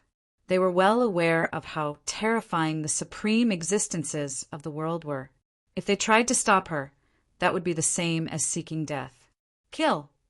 The tribulation transcenders of the demonic path and Tao arena began to fight with the immortal sect tribulation transcenders. Normally, they were existences that dominated their own lands, but today they had become nothing more than foils. 5 supreme existences of the world fought, and terrifying shockwaves spread out. Even they didn't dare to recklessly touch them. Because of the previous arrangements, a portion of the immortal sect powerhouses had stayed in the land of divinity and demons. Thus, in terms of tribulation transcenders, the demonic path and Tao arena side held the advantage. Some people broke away from the chaotic battle as they looked at the vast world of the immortal sect. Their breathing gradually became heavy. The white-haired and scarred cultivator was called Kong Yisheng. He was once a handsome man, but because he fell in love with someone he shouldn't have, he was expelled from the immortal sect and was hunted down along with his Tao companion. In the end, one was wounded and one died. The one who lived was him, but he didn't seem like a person, nor did he seem like a ghost. If it weren't for the fact that he had to take revenge on the immortal sect, he would have already ended his life. Ha ha ha. Immortal sect, immortal sect. Did any of you ever think that I, Kong Yisheng, would return one day? I have waited far too long for this day. Then, let us settle this grudge once and for all. Bang! A mass of gray flames ignited on the surface of his body, giving off a feeling of despair, loneliness, and annihilation. Beneath these flames, Kong Yisheng's aura began to rise at an astonishing speed. But after it reached a certain limit, it completely vanished. His entire person was like a burning torch, without the least bit of fluctuation in his aura. Kong Yisheng laughed heartily as he raised his hand and clenched his fist. A mountain on the ground was quickly refined, condensing into a giant black stone staff. Gray flames spread across the stone staff, causing gray flowers to appear on its surface. Each petal had a clear, demonic face. They laughed wildly, as if they could see destruction descending upon them. Holding the burning gray flint staff in his hand, Kong Yisheng stepped through the void. Soon, a group of immortal sect cultivators flew towards him. As the old man at the front saw his figure, his eyes widened and he cursed. Kong Yisheng, you traitor who abandoned the immortal sect! You actually dare to return. Everyone listen to my orders. Immediately kill this person. Kong Yisheng happily said, Is that you? My dear honorable master, I never thought that we would meet again in this life. This disciple is extremely grateful to you. I am grateful that you worked so hard to live to this day, allowing this disciple the chance to personally kill you and take revenge for my dead wife. He raised his stone staff and laughed. I ask you and your juniors to go on your way. The staff swept out countless times. The aggressive immortal sect cultivators suddenly widened their eyes, revealing endless fear. But it was already too late. Countless severed limbs danced in the air. Dark red flowers bloomed, and the air was instantly filled with the thick smell of blood. Kong Yisheng's entire body was bathed in blood. He grasped the stone staff, and on the gray flowers on its surface, the ghost faces on every petal were biting and swallowing. The ones howling in pain were the souls of the immortal sect cultivators he had killed. Ha ha ha ha. Delightful, this is really delightful. He reared his head back and laughed. Then he continued forwards. Whenever he encountered an immortal sect cultivator, he would strike down with his staff, destroying their body and soul. A mass of black fog held across the horizon. Sharp laughter echoed out from within. It was like porcelain rubbing against rusty iron, causing one's scalp to tingle. It stopped outside a city. The black fog suddenly bulged out, condensing into the upper body of a woman. Her chest was incomparably majestic, and as she laughed, it constantly shook. The woman took a deep breath, an intoxicated expression on her face. What an alluring aura! Only in the immortal sect world can one find such powerful souls. Then I won't be polite. Her body violently exploded, turning into endless black fog. It was like a black curtain that covered the skies, covering the entire city. Countless cries of panic, despair, and pain echoed out from beneath the black fog. When they gathered together, it was like a beautiful symphony of death. The woman's sharp laughter was like a song, recklessly spreading out the aura of death. As time passed, the cries gradually faded. The city beneath the black fog seemed to fall into a deep slumber until not a single sound came out. The black fog flowed away like a tide. The upper body of the woman appeared once more. She licked her fiery red lips, a look of enjoyment on her face. I fear that such a chance won't appear again in another 1,000,000 years. This is only a small city, and I'm still hungry. Whoosh! The black fog rapidly flew far away. Above the earth, the city that was filled with the sounds of people a moment ago was now deathly silent. Everyone's mouths hung open, their faces twisted in pain. Their extinguished eyes were filled with fear. There were good and bad people among them, but that didn't matter. In the face of slaughter, everyone was equal. A dark-skinned old man in black robes sat cross-legged on the ground.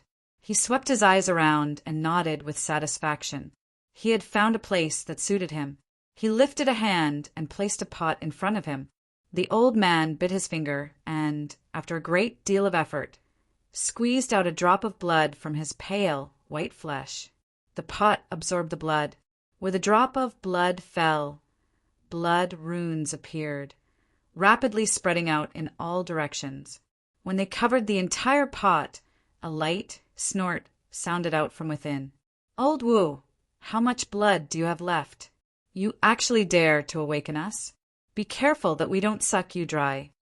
The old man grinned, revealing his yellow teeth that were missing more than half. I don't dare to provoke you for no reason. This old man has found a pasture for you. You must eat your fill and let this old life of mine live for a few more days. With a light rustling sound, a black centipede drilled out from the pot. Its carapace shined with an oily light, and it spat out human words. Humph! I hope what you say is true. Otherwise, old Wu, next year today will be the anniversary of your death. It crawled out of the pot and took a deep breath. Suddenly, its body shivered and it screamed, Old Wu, have you gone mad? I haven't lived long enough. This is the immortal sect world. You old bastard. Do you want to borrow a knife to kill us? The old man waved his hand again and again. I wouldn't dare, I wouldn't dare. Carefully sense it. The current immortal sect world is the best pasture. The black centipede rose up and the strange feelers on its head began to spin in the air. It suddenly cried out, Heroes battle the immortal sect. What a great show! But watching a show isn't as important as filling my stomach. I have chosen this direction first, so don't try to steal it from me. Its legs rapidly crawled up, disappearing without a trace in the blink of an eye. Soon after, a dark green toad jumped out from the pot. Its eyes were swollen, and it jumped up and down, cursing, Damned stinky centipede, you think you can rely on your legs to sneak up on me? This isn't over. As it cursed, it jumped up and ran off in another direction. Old Wu, don't worry about them. Hurry up and help me out. Those brats inside, their actions are truly dark. Although it was a cursing tone, the voice was extremely charming. Just listening to it made one's bones melt. The old man shook his head again and again. He placed his hands behind his back. I wouldn't dare. Last time, you nearly bit off my finger. A small, beautiful woman's head drilled out from the pot. Beneath her beautiful hair was the body of a white snake. She glared at the old man with hidden bitterness in her eyes. You narrow-minded brat. I already apologized to you, and you still remember it. With a flick of her tail, the beautiful snake chose a third direction. Then a scorpion, an ant, and a butterfly crawled out from the pot. After chattering for a while, they each chose a direction and left. The old man let out a long breath and wiped away the cold sweat on his forehead. I've finally sent away that group of ancestors. He grinned happily. This time, the immortal sect will definitely hate me to death. For the next 30,000 years, no, for the next 50,000 years, I will be in seclusion. Eradicate the immortal sect? Whether it was Kong Yixing who was determined to die, or the evil spirit woman who was wantonly swallowing souls, none of them believed that they could achieve this goal today. They had existed for trillions of years and had experienced countless storms. The immortal sect's background was unfathomably deep. No one could understand it. Even though the immortal sect had fallen into an absolute disadvantage, taking 10,000 steps back, as long as the immortal sect giants didn't die, the immortal sect's foundation would continue to exist. After a period of time, they would be able to recover from the wounds they suffered today. The old man slapped his head. If they knew that they couldn't destroy the immortal sect, why would the demonic path and Tao arena still take action? I can't figure it out. I really can't figure it out. Some people had a blood feud with the immortal sect, and even more people wanted to take advantage of the situation. But no matter what their motives were, with nearly 10 Calamity Immortals taking action, the immortal sect world was soon turned upside down and filled with scars. The Buddhist sovereign that was fighting with solitary Westgate and the Divine Throne, as well as the Nether Domain Master that was entangled by Chinyu, had increasingly ugly complexions. They could disregard the deaths of the cultivators under their command, but there was clearly a limit to this. If they allowed the current situation to continue, it would be a catastrophe for the immortal sect world. These people were far too insolent. The Buddhist sovereign roared out, "Bone Arhats!" Rumble, rumble. The phantom of the Buddhist kingdom appeared. The 12 bone arhats that guarded the Buddhist sovereign's divine palace in the city of bliss opened their eyes at the same time. The chains of Buddhist light that pierced through their collarbones shattered, and an incomparably terrifying aura of annihilation erupted from their bodies. Soon after, the 12 bone arhats shot into the skies. The Buddhist kingdom phantom fluctuated, and they directly descended from these fluctuations. Chinyu frowned for a moment before composing himself. He lifted a hand and pointed towards the skies. The roars of the holy Nether Palace phantom echoed out. Figures wearing black armor and holding blood-red spears stepped out.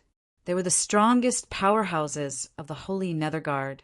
Before they died, they had voluntarily become the Death Spirit Guards that would forever protect His Majesty, the Holy Sovereign. There were 12 of them. Kill them. The Death Spirit Guards lifted their spears, and the space beneath their feet instantly collapsed. They left behind a series of afterimages as they collided with the bone arhats. Chapter 643. The immortal sect world was suddenly sealed off, cutting off all contact with the outside world. It was impossible to cover up this sudden event. The spies placed in the immortal sect from all sides quickly reported this matter, causing all sides in the land of divinity and demons to be shaken. No one knew what was happening, but they all looked towards the demonic path. The only ones that dared to attack the immortal sect with sufficient strength and motivation were the demonic path. As for the demonic path's strange silence, it seemed to confirm everyone's speculations. This time was different from the Demon Emperor's immortal, worshipping, sect being besieged. At most, there would be a sharp conflict between two super influences outside G-City. But today, it could be a battle of annihilation. Could it be that the immortal sect and demon sect, these two towering mountains that towered above the heavens, were about to be overturned? Even if there was only a 1 in 10,000 possibility, no one dared to ignore it. Just thinking of this, whether it was joy or fear, everyone instinctively shivered from the depths of their souls. No one could imagine what sort of situation the land of divinity and demons would face once either side was destroyed. In the extreme north of the land of divinity and demons, there was a land that was frozen for tens of thousands of miles. This was the land where the sinners of the monster race struggled at death's door. A long time ago, they had been entangled with the heavenly demons and were exiled. Tens of millions of years had passed. The size of the monster race had shrunk by 90%, but the surviving monster race members were all fierce and powerful.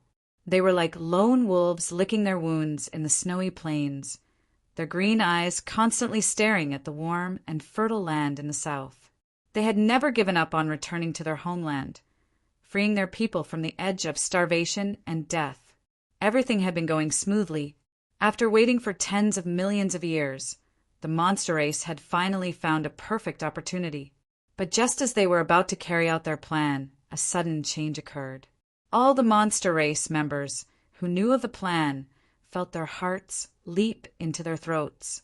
A white-clothed and thin monster race, great sage, stood at the entrance of the cave, his long hair falling onto his shoulders. His eyes were filled with vicissitudes of life as he looked towards the south, unable to suppress the sorrow on his face. Heavens! Why must you treat my monster race so harshly? Aren't all the living beings beneath the heavens born by you? For tens of millions of years, how many of my monster race's children have been buried in this frozen land? Even if it's punishment or sacrifice, it should be enough. The deep voice was carried away by the wind and snow. The great sage clenched his fist so hard that his knuckles turned white. He had not hesitated to give up his life in exchange for the rebirth of his race. But if his death was worthless, how could he be willing? Now they could only hope that the immortal sect could safely survive the storm. In addition, there was another factor that allowed the great sage to maintain a final trace of peace in his heart. This was because there was a single person that would never allow the land of divinity and demons to enter a situation where they ruled the world. This was because, in the eyes of that person, the world could only belong to him. Master of my clan, are you going to watch this happen? No, you won't allow it. Rodu was situated in a strategic location with mountains and rivers behind it. The city walls were as tall as mountain ridges, and there was a congenital 8 trigrams formation that was renowned for being able to slay even gods. It was by relying on natural strongholds, great array formations, and the desperate defense of the Zhou dynasty's diehard loyalists that the great Zhou dynasty's capital city was able to survive until today, becoming the only country in the land of divinity and demons. That's right, it was a country in a single city. Even if its territory was less than 10,000 miles, this tiny land was enough to make the 7 great empires not dare to underestimate it. The great Zhou imperial palace was built during the peak of the national power. Through successive generations of emperors, it was constantly expanded and reinforced. It could be called the most magnificent palace in the world. Looking at the entire world, not even the imperial palaces of the 7 empires could compare with it. In Primal Chaos Palace, located at the central axis of the imperial palace, the founding emperor of the Zhou dynasty was expressionless. He wore the robes of the 9 dragons emperor and a purple gold crown on his head. As he remained silent, an invisible pressure descended, as if the world would freeze over. After an unknown period of silence, Emperor Zhou suddenly stood up. He stepped forwards, ripples appearing beneath his feet and his figure submerged within. If the immortal sect perished, then the world would be ruled by the demonic path. Once they achieved a momentum that could sweep through the world, even he would be powerless to reverse the situation. Since he had returned, Emperor Zhou would not stare on helplessly as the great Zhou dynasty's mountains and rivers were taken away by others. Chu Empiring City. His Majesty Emperor Mi, Gan Yuan paced back and forth, a sharp light constantly surging in his eyes. he suddenly saw a chance for the great Chu to rise. This pleasant surprise was far too sudden, and he didn't dare to hastily make a decision. After carefully considering it over and over again, he decided that he could not miss out on this opportunity. When news of the immortal sect world suddenly sealing off was sent back, Mi Ganyuan immediately activated the spies he had planted in the demonic path. Reports were quickly sent back, confirming his suspicions. The one who had attacked the immortal sect was the demonic path. This great storm could have only 3 results. The immortal sect was destroyed, the demonic path was destroyed, or both sides suffered heavy losses. Mi Ganyuan wanted the 3rd result. If his luck was good, then perhaps the Chu Empire would be able to watch from the sidelines and pick up a great bargain. Although the chances weren't too high, there was no such thing as absolute certainty. A single chance was more than enough to gamble everything on. He suddenly stopped. Mi Ganyuan's deep and low voice echoed through the hall. Pass on my decree to awaken the guards in the sealed storehouse. Today, I will lead them to struggle against the heavens and see whether or not my great Chu has the destiny to rule the world. May our ancestors bless us. In the immortal sect world, the 12 skeleton arhats were entangled by the death spirit guards that had come from the Holy Emperor Palace. The only value of their existence was to protect their master to the death. After receiving the order to kill the other side, the battle instantly reached a climax. Wild fluctuations of strength forced the Calamity Immortals to draw back. The morale of the demonic path was greatly boosted, but the immortal sect Calamity Transcenders had pale complexions. They were Calamity Transcenders from the immortal sect, so it was natural for them to think that the immortal sect world was the safest place in the world. All of their loved ones and all of their accumulated wealth were in the immortal sect world. If these demons were allowed to wreak havoc here, then the consequences would be unimaginable. But soon, the immortal sect Calamity Transcenders discovered that the ones they should be worried about the most were themselves. In the distant skies, there was a heaven-shaking, rumbling sound. An incomparably massive black millstone phantom appeared. As it rotated, it directly affected the rules, causing the surrounding space to collapse inwards, forming 6 black holes that led to who knew where. Yama stepped through the void, her red robes fluttering in the wind. Beneath her dark golden mask, her eyes shined like stars. She had never given up on retrieving the inheritance treasures that her ancestors had lost, but when the day finally arrived, she still felt as if she were in a dream. Fortunately, the powerful strength that surged around her allowed Yama to clearly understand that this wasn't an illusion. No one knew just how important Samsara was to the blue sky Yellow Springs. Its return meant that the 6 paths of Samsara had been thoroughly completed. Yama lifted her hand and grasped forward. Samsara! A Calamity Immortal from the immortal sect widened his eyes and revealed a look of horror. He could feel a terrifying strength approaching him, but he couldn't resist at all. He could only watch helplessly as it wrapped around him and pulled him into the black millstone. Rumble, rumble. The black millstone's rotation speed suddenly increased, and the sound it produced reached straight into the depths of one's soul.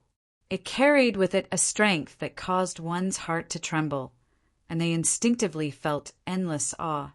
This was because this was the power of Samsara. It represented the final destination of all living beings in the world. It was something that could not be resisted or resisted. At this moment, Yama was holding the power of Samsara in her hand. The figure of an immortal sect Calamity Transcender appeared from the black millstone. His eyes were closed, and his expression was serene, as if he were sleeping. As Yama's finger moved, this person's figure submerged into a black hole. Soon, this Calamity Transcender flew out of the black hole and directly knelt down in front of Yama. Subordinate greets master. This scene caused the entire world to fall silent for a brief moment. No one thought that Yama, who possessed the power of Samsara, would be so terrifying. It had to be known that this was a Calamity Transcender. Yet in just a moment, He had been transformed into a loyal servant. This was simply too terrifying. If there was enough time, Yama could even subdue all the calamity transcenders of the immortal sect and turn them into demonic cultivators. This would be an absolute disaster for the immortal sect. The anger of the Buddhist Lord and the Realm Master completely erupted. Calamity transcenders were not ordinary, and the birth of each one was extremely difficult. If they were all captured by Yama, the immortal sect would only exist in name. The Buddhist Lord roared, "Today, I will not hesitate to pay any price to keep all of you here. Cultivators who intrude into my immortal sect must all die." The surface of his body suddenly began to burn. Faint traces of aura spread out from his body, causing the flames to burn more and more fiercely. The skies of the immortal sect world rapidly darkened. Countless black clouds appeared in the void, gathering together to form a massive face that looked down at everything in the world. A terrifying, vast, and icy aura spread out from this face. It was as if a simple gaze could destroy the world and cause countless lives to perish. The Tao Arena Master straightened his back. His blood-red eyes looked at the face in the skies, and he coldly said, "Damned Baldy, your opponent is me." The Buddhist Lord in the Flames remained expressionless. "Then I'll destroy you first." The face in the skies suddenly opened its mouth, and a beam of light crashed down. This beam contained an absolute destructive power. Not too far away, the complexion of the Dark Knight Divine seat changed. He rapidly drew backwards. Qin Yu's pupils shrank. "Westgate, hurry and run." He suddenly remembered that this was one of the most terrifying strengths of the immortal sect world's Great Array Formation. It could summon the power of the world's rules to simulate a strike of the great Tao realm. It could easily defeat the rules and destroy the avatar of a supreme being. Solitary Westgate's feet fell down. His figure shot into the skies. He faced the beam of light and punched out a fist. The beam of light instantly shattered. Solitary Westgate's figure continued upwards, killing his way to the face formed by the black clouds in the skies. He shouted out loud, "Who are you to think you are worthy of killing me? Break for me!" Bang! A fist smashed into the point between the eyebrows of the black cloud face. Cracks rapidly spread outwards, finally covering the entire face. With an angry and unwilling roar, it exploded, and the skies that were covered in darkness were rapidly restored to light. The Buddhist Lord spat out a mouthful of blood that was burned into nothingness by the flames. His eyes widened with shock. "Solitary Westgate, you aren't an avatar. You actually descended with your true body." The only standard for a supreme being in the world was to surpass the limits of life and death. Their lifespan was endless, shining with the sun and moon, and they could condense the rules of the world. After spending an endless amount of time, they could condense an avatar that possessed a portion of their true body strength and walk the world in their stead. Their true body was in a state of blending with the world, perceiving the rules of the Great Tao so that one day they could control the world and make a breakthrough into the Great Tao. Descending to their true body not only meant that their cultivation would be interrupted, but it also meant that as long as they were killed, they would die thoroughly, never to be revived again. Before today, the only supreme being that walked the world with their true body was the Chu Empire's me, Ganyuan.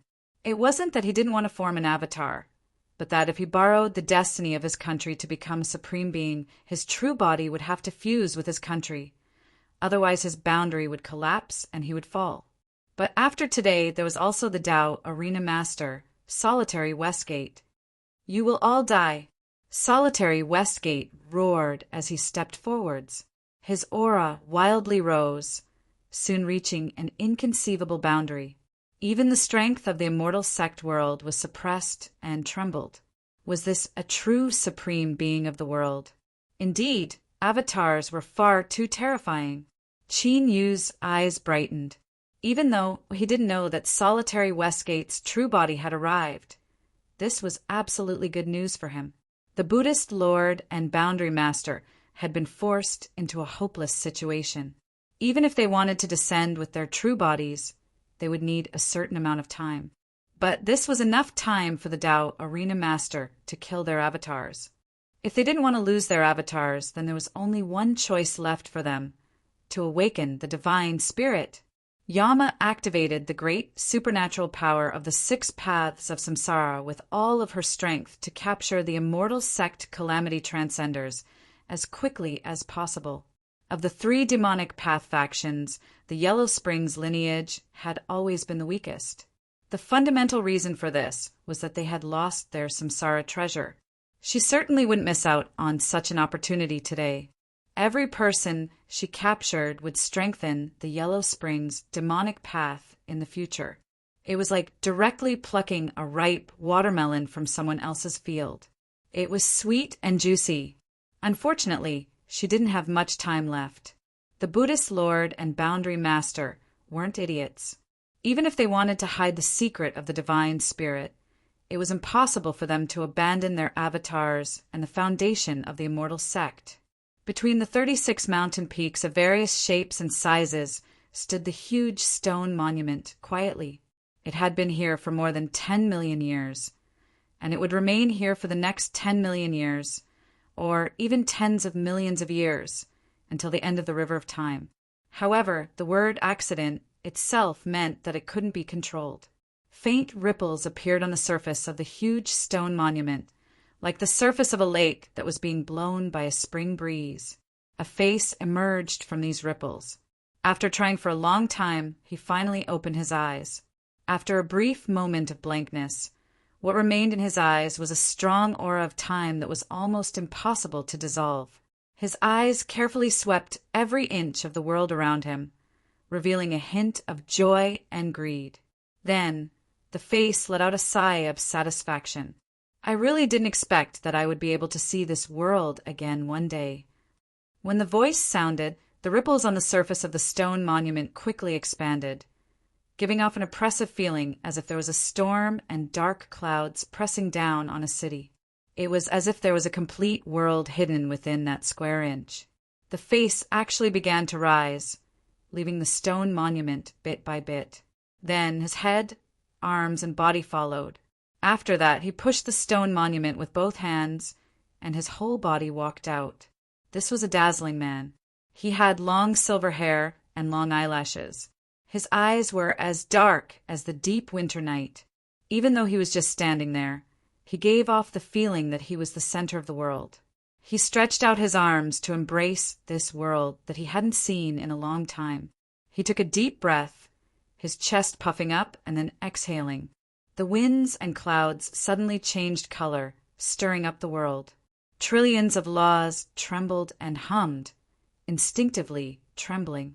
You all deserve to die. All of you deserve to die. The flames around the Buddhist nation's sovereign's body had already been extinguished. His face was incomparably pale as he roared out, his voice cold and sinister.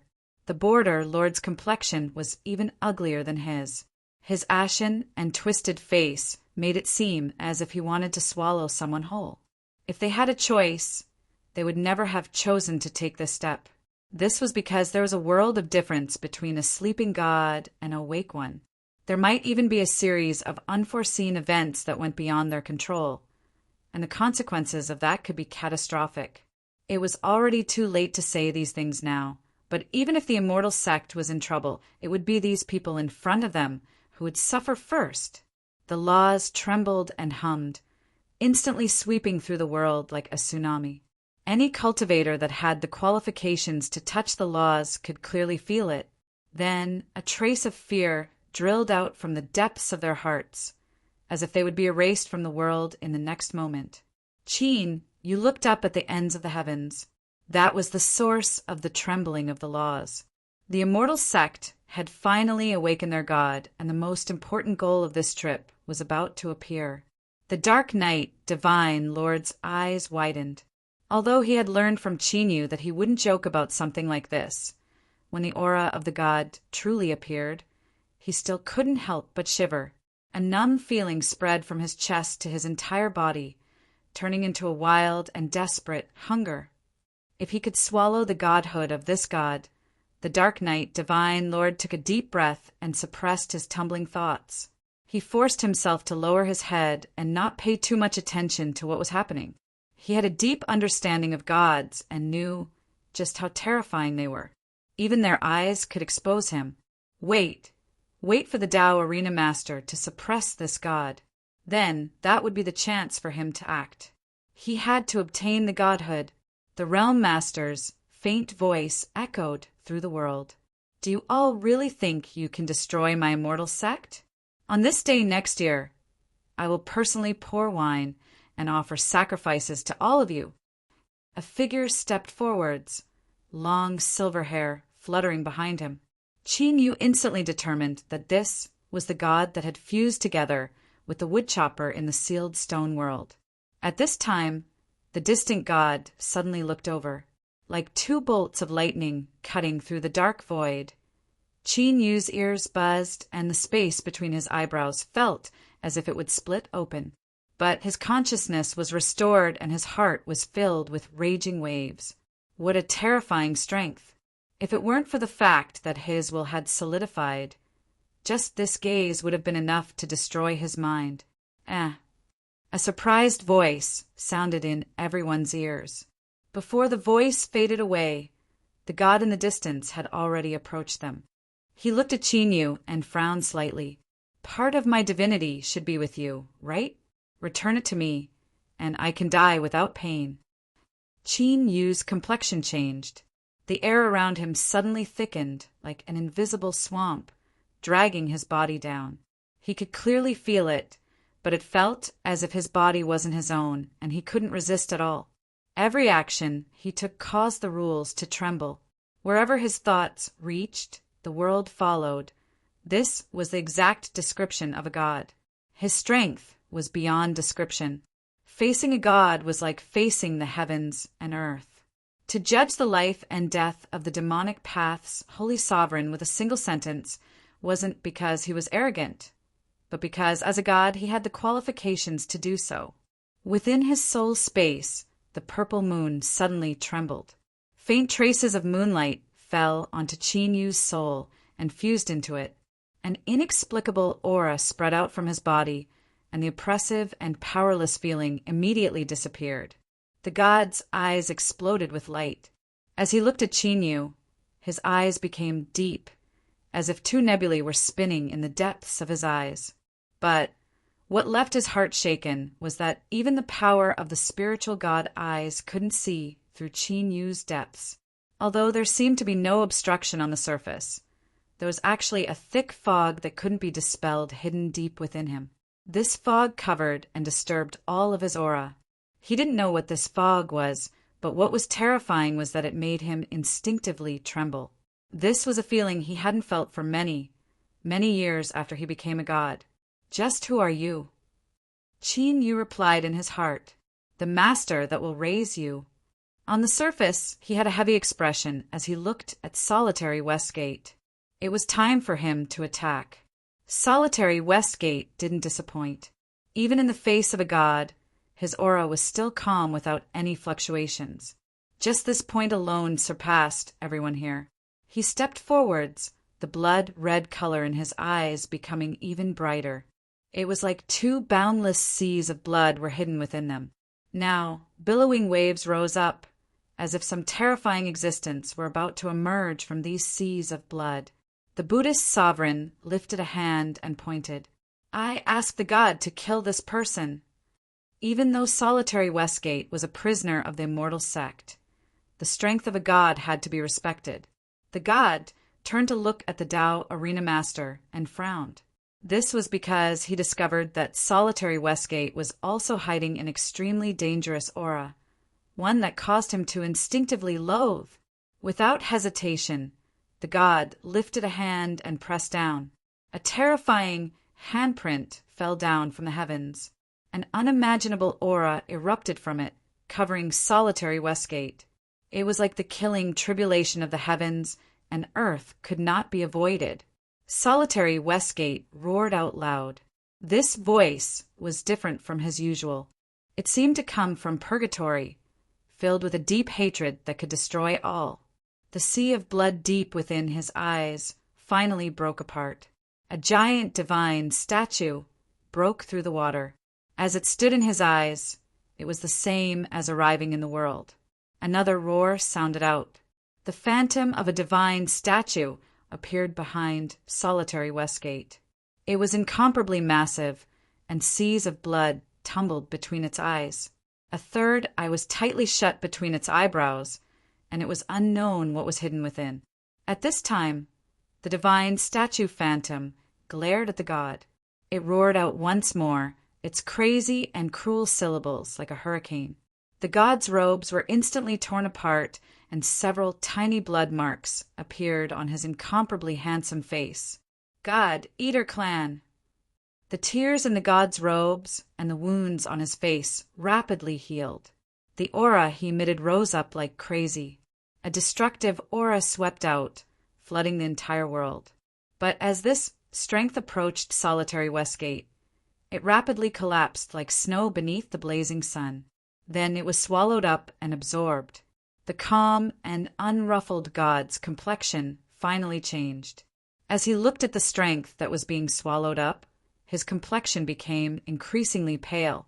One could even see a trace of fear in his eyes, but he immediately suppressed this fear. The god knew that his existence was the greatest secret of the immortal sect. Since he had been awakened, there was no way to retreat. He could only choose to fight.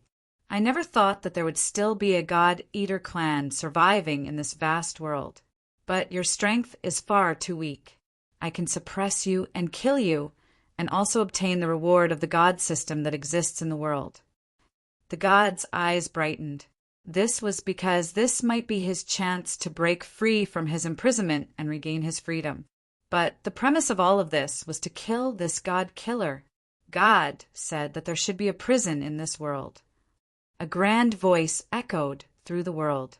Trillions of rules trembled, wildly breaking apart, reforming, and fusing together. Then, a black cage appeared from nothingness. It had the attribute of absorbing all strength. Even if light approached, it would be pulled in, forever disappearing from sight. God said that there should be a demon in this prison. The space around solitary Westgate instantly collapsed, submerging him. In the next moment, he appeared in the cage. Black chains appeared out of thin air, wrapping around his body. Runes, condensed from the rules, flowed along the surface of each black chain. God said that all demons must die. The black chains rapidly tightened. The runes flowing on their surface had the attribute of ignoring all defenses and eroding all strength. They easily tore through flesh and sank into the body, colliding with bones and emitting loud cracking sounds. Kacha! Kacha! The god stood outside the cage, looking at the thick darkness in front of him. His face didn't relax at all. Rather, it became increasingly dignified. This was because everything had been going too smoothly. If it were anyone else, even a supreme being of this world would not be able to contend with the power of a god. But this was a god killer. This was a terrifying race that had once caused a calamity to the god system and destroyed countless gods. They possessed the aura of annihilating divinity and were born to hunt down gods for food. How could such a person be so easily killed? In the eyes of the god, this silence signified an even greater danger. But he couldn't find the source of this danger. Just what was wrong? In the darkness of the prison, solitary Westgate's calm voice echoed out. Let me tell you what is wrong, because you are not the first god I have faced. Bang! The incomparably thick darkness was torn apart by sharp claws, revealing a fierce giant beast within.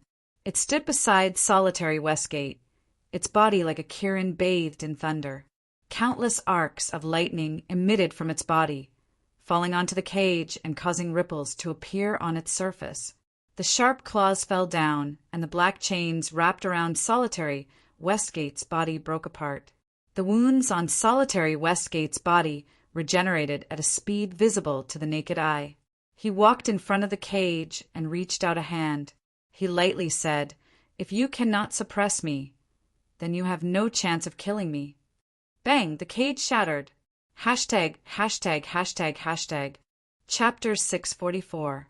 The rumor that the Tao Arena Master had once fought with the heavens and was able to escape unscathed was actually false. It was only that in that battle, thunder had covered the highest heavens, and the momentum was simply too terrifying, thus causing others to misunderstand. In truth, the true opponent was the thunder attribute, god, beast beside solitary Westgate. It was only after that battle that he learned that the bloodline of the God-Eater race flowed through his body, solving a great puzzle that had been lingering in his heart. According to common sense, the God-Eater race hunted down spiritual gods for food.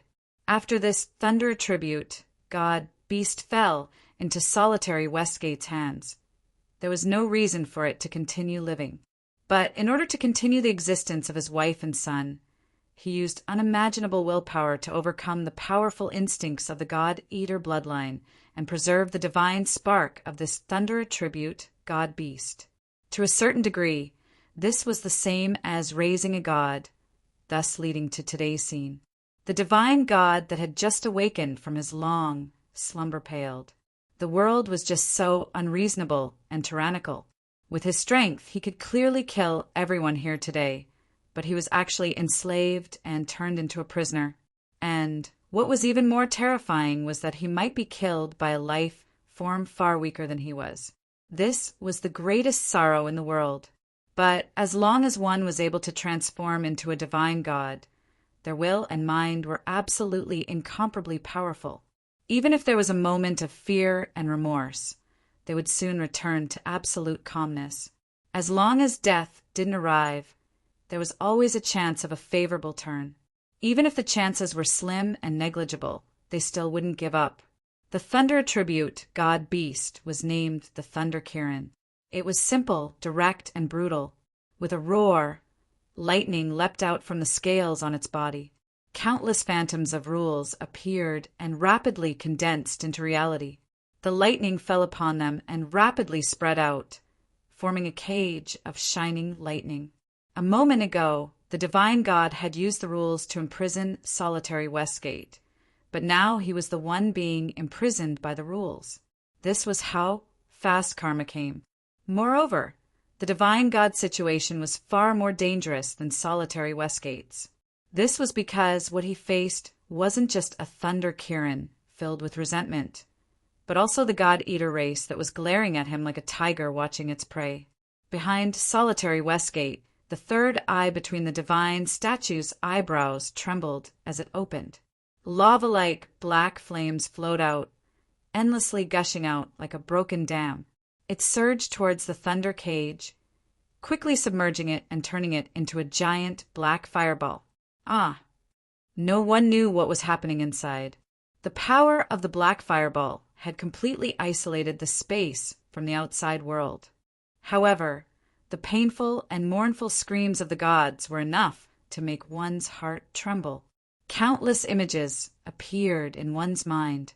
They were actually able to defeat the strong and play with the gods in the palm of their hands. The name of the God-Eater clan was deeply imprinted in the minds of all the cultivators here, and they would never forget it for the rest of their lives. However, the Buddhist master and the realm master, the two supreme beings of the world, were not in the mood to feel shocked and unforgettable. They only knew that they couldn't just watch as the gods were killed. The Buddhist lord opened his hands up, and the apparition of the Buddhist kingdom appeared in the sky. This time, it was exceptionally clear, and the figures of the countless living beings inside could be seen clearly. They could feel the will of the Buddhist lord, and all of them sat down with their legs crossed in the direction of the city of bliss with devout expressions. Their eyes were filled with determination for the sake of Buddha.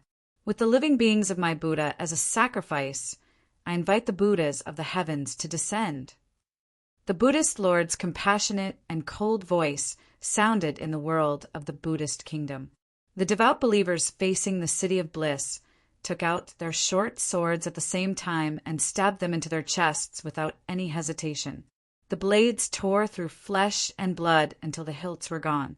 Blood gushed out along the grooves of the swords and dyed the long robes of the believers red before flowing to the ground, forming a pool of dark red blood under their bodies.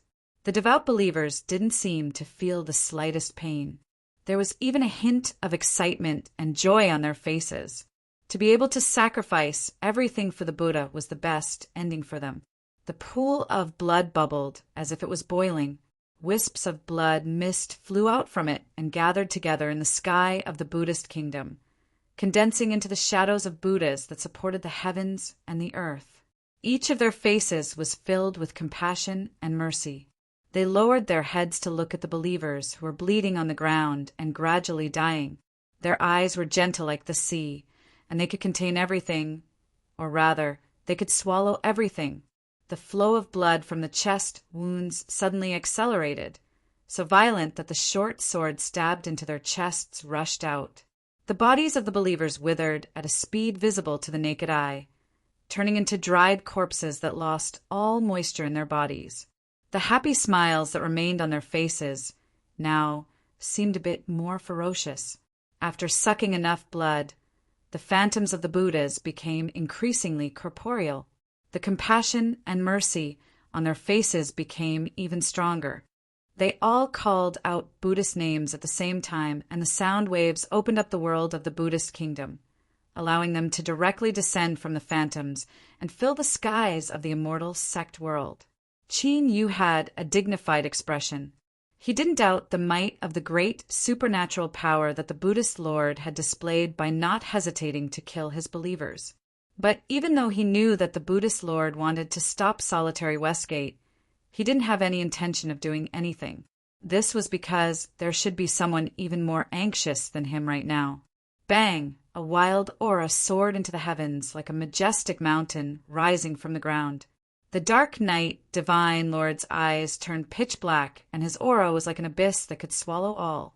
Then, endless darkness flowed out from his body, rapidly spreading outwards like the arrival of an eternal night.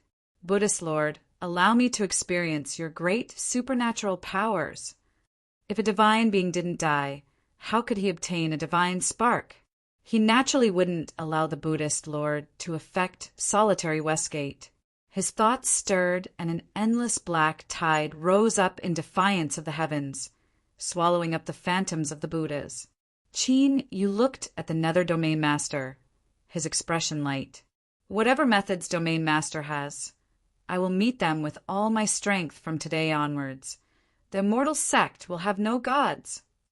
The Domain Master's eyes were so cold that they could freeze the world. I guarantee that the demonic path will pay a sufficient price for today's events. This day will come. Qin Yu was silent for a moment. I do not deny that the Domain Master has the strength to accomplish this, but that is destined to be a matter of the future. Let's just look at the present. Humph! The Nether Domain Master coldly coughed. Avatars appeared one after another.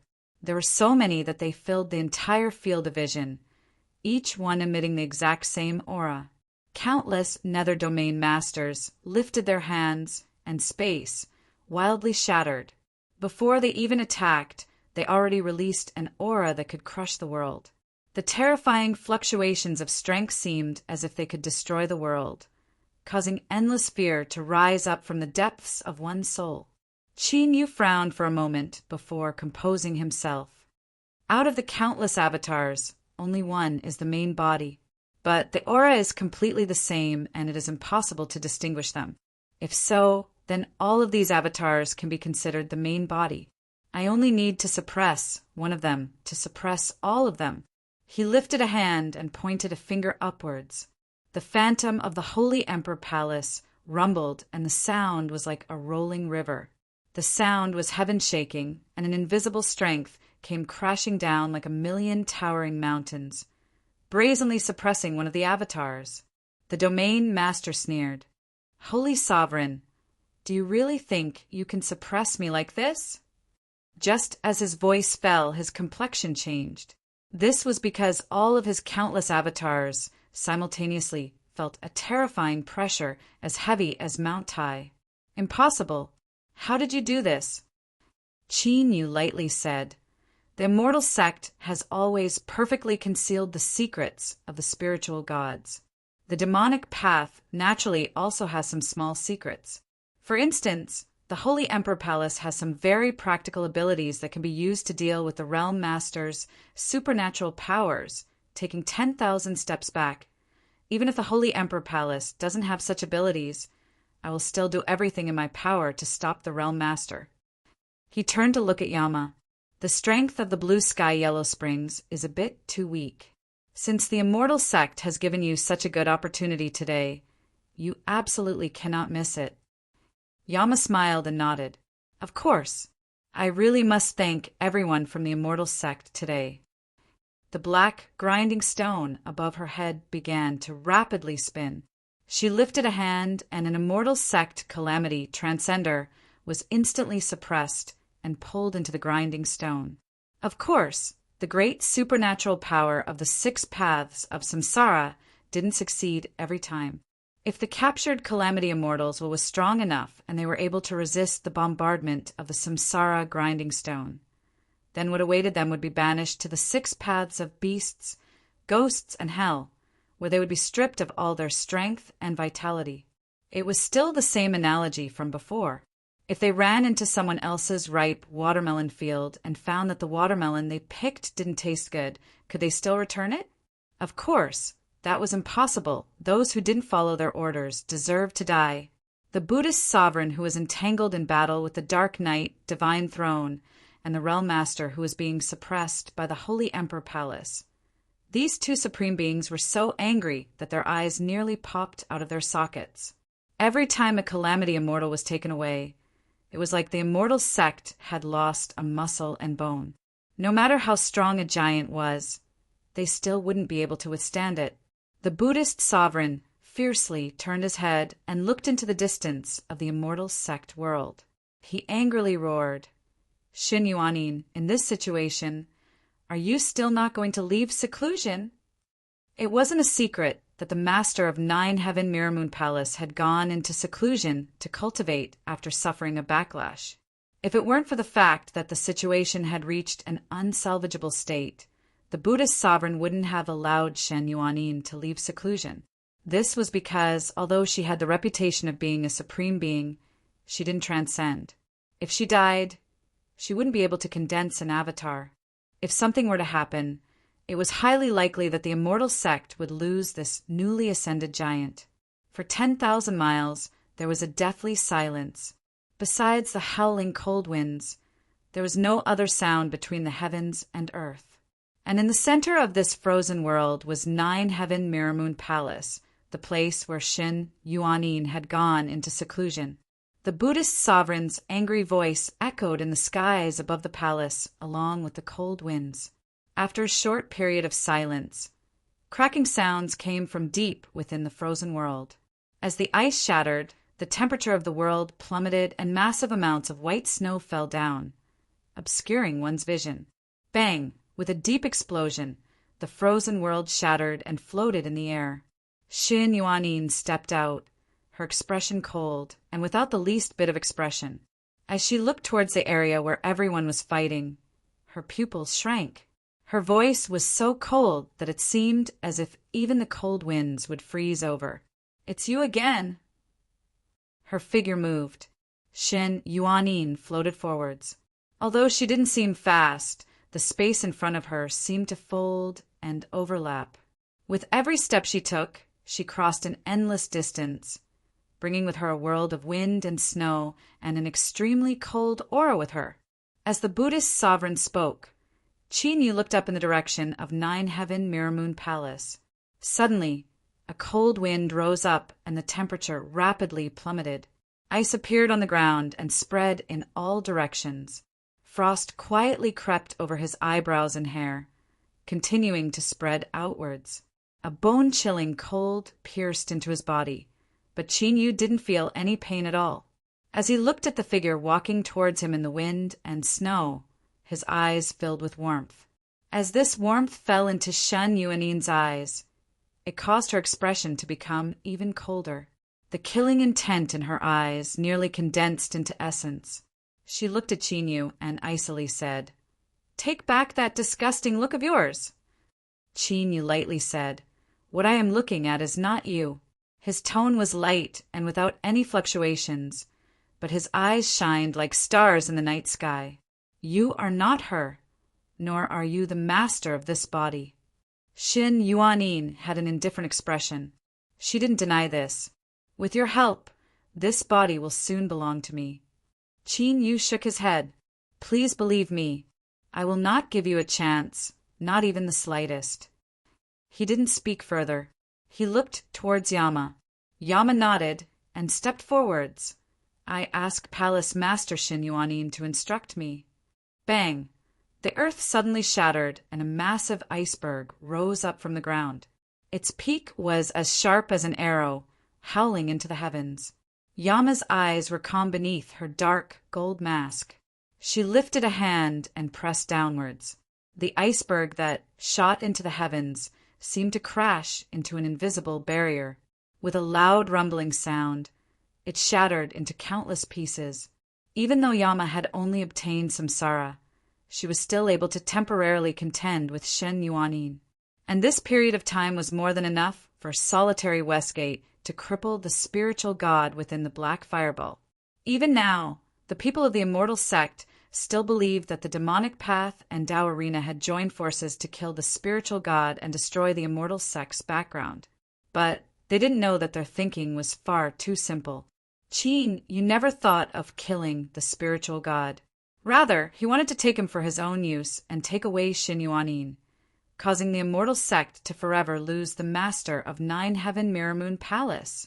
The spiritual god's cries became increasingly pitiful and filled with despair. It was clear he couldn't persist any longer. Within the Black Fireball, his handsome face cracked like a porcelain doll that had failed to be baked. His silver white hair withered and curled, like withered grass in the late autumn fields, losing all moisture and vitality. As expected, a miracle didn't arrive. The spiritual god could feel his body on the verge of collapse. He slowly closed his eyes. Once his divine body collapsed, it would be impossible for him to resist the strength of the God-Eater clan by relying on his extremely weak divine spark. Time seemed to distort and become extraordinarily long. When the last wisp of energy was used up and his divine body turned into ashes, a long, crystal-clear, multifaceted rhombus appeared. Even though it was dim and emitted a weak aura, one could still feel the terrifying pressure from the world just by looking at it. This was the divine spark. A halo of light erupted. The divine spark was like a small meteor as it suddenly accelerated and broke through the cage of thunder and black flames. This was its final struggle. It used the blessing of the heavens and earth that a spiritual god shouldn't easily perish. Qin Yu. Solitary Westgate's deep and hoarse voice suddenly sounded out in Qin Yu's ears. His eyes brightened. In the next moment, the surface of the Black Fireball swelled up and shattered. The divine spark held out from the shattered parts. The Dark Knight Divine Throne roared out loud as he fiercely battled the Buddhist sovereign. His body instantly grew 100 feet tall, and he flicked his sleeves. A curtain of darkness swept towards the Buddhist sovereign as he rapidly retreated. "Saint Sovereign, I have fulfilled the agreement. This divine spark is mine." A cold light flashed in Qin Yu's eyes, but at this time, Purple Moon's cold voice sounded out in his soul space. "Don't fight with him." There were many explanations for these words, but Purple Moon was well aware of just how important this divine spark was to Qin Yu. Then there was only one possibility: this seemingly powerless divine spark couldn't be easily taken away. His thoughts raced. Qin Yu chose to believe in Purple Moon. This was because if it were him, after capturing the spiritual god, whether it was for safety or control, he would definitely make preparations ahead of time. As the Dark Knight Divine Throne shouted out loud, he kept an eye on Qin Yu. Although he didn't mention anything, he was a shrewd and experienced character. He naturally didn't believe that Qin Yu would be so generous as to give the Yama King samsara and then give him the divine spark. Did he not have anything else he wanted? Seeing Qin Yu's expression change and then freeze, the Dark Knight Divine Throne was overjoyed. No matter what the reason was, as long as the Saint Sovereign didn't try to steal it, then this divine spark was his.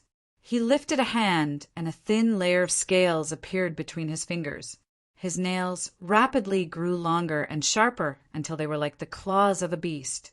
A formidable imprisoning strength erupted, covering the divine spark like a net. The Dark Knight Divine Throne's smile froze before it could bloom. He looked up into the skies, where space shattered and a beam of light came crashing down.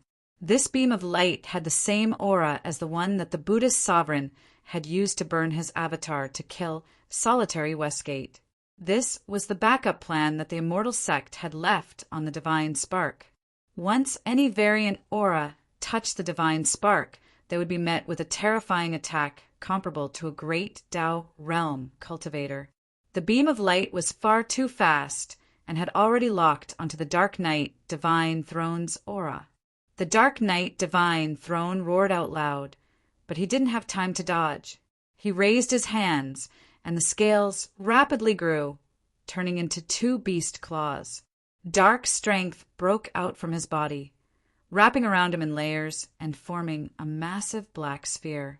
In the next moment, the beam of light pierced through the black sphere, and it loudly collapsed, revealing the Dark Knight Divine Throne. There was a giant hole in his chest, and although there was no blood flowing out, one could clearly see that the countless runes around the wound trembled and collapsed. Every time a rune was destroyed, the Dark Knight Divine Throne's body would tremble and his aura would rapidly weaken. After regaining its freedom, the divine spark held away without pause. It was so fast that it couldn't be seen with the naked eye. As long as it was given a breath of time, it could escape from being locked onto and escape into the boundless world, never to be found again. But after the mantis failed to catch the cicada, there was still an oriole that loved to eat bugs staring at him. As the divine spark flew, it suddenly let out a mournful cry and then suddenly changed directions. Under the Dark Knight Divine Throne's incredulous gaze, it flew all the way to Qin Yu's hand. Saint Emperor.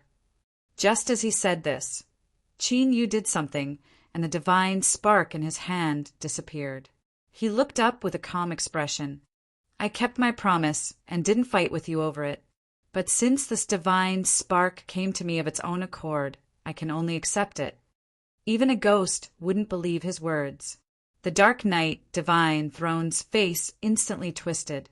If not for the fact that his injuries had greatly reduced the strength of his clone, he would definitely jump up and fight Qin Yu. This bastard. Does he really think I'm an idiot? In fact, the Divine Throne had already realized that Qin Yu had deliberately not fought with him because he already knew that there was something wrong with the godhood. Qin Yu had used him as a human shield while he hid in the back and picked up the fruits. He glared at Qin Yu hatefully and almost crushed his teeth. Your Majesty, Saint Emperor, this divine spark is of great use to me. If your Majesty is willing to part with it, I am willing to pay any price. Qin Yu shook his head. I am sorry, but your words are a bit too late. This divine spark is already mine, and no one can take it away from me. In the endless world of Qin Yu's mind, the golden altar that stood as high as the heavens suddenly lit up as the divine spark appeared. Runes began to rapidly revolve. Without giving the god a chance to respond, the contract was forcefully signed. The feeding of the god was complete. Qin Yu's joy nearly burst out of his chest. He couldn't help but reveal a happy smile.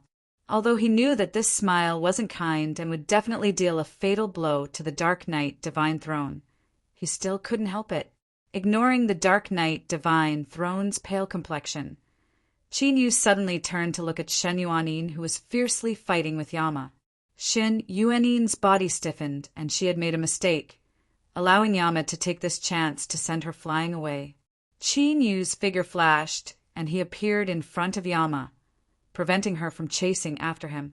Leave Shen Yuanin to me. The Buddhist sovereign's eyes widened as if he had thought of something. He roared out, Hurry and run. Don't fight him. But this warning was too late. Qin Yu stepped forwards and thrust out his hand. Xun Yuanin condensed an ice sword in her hand and thrust it out. Puff! The ice sword pierced through his chest, piercing through his lungs. Qin Yu's complexion paled, but he smiled.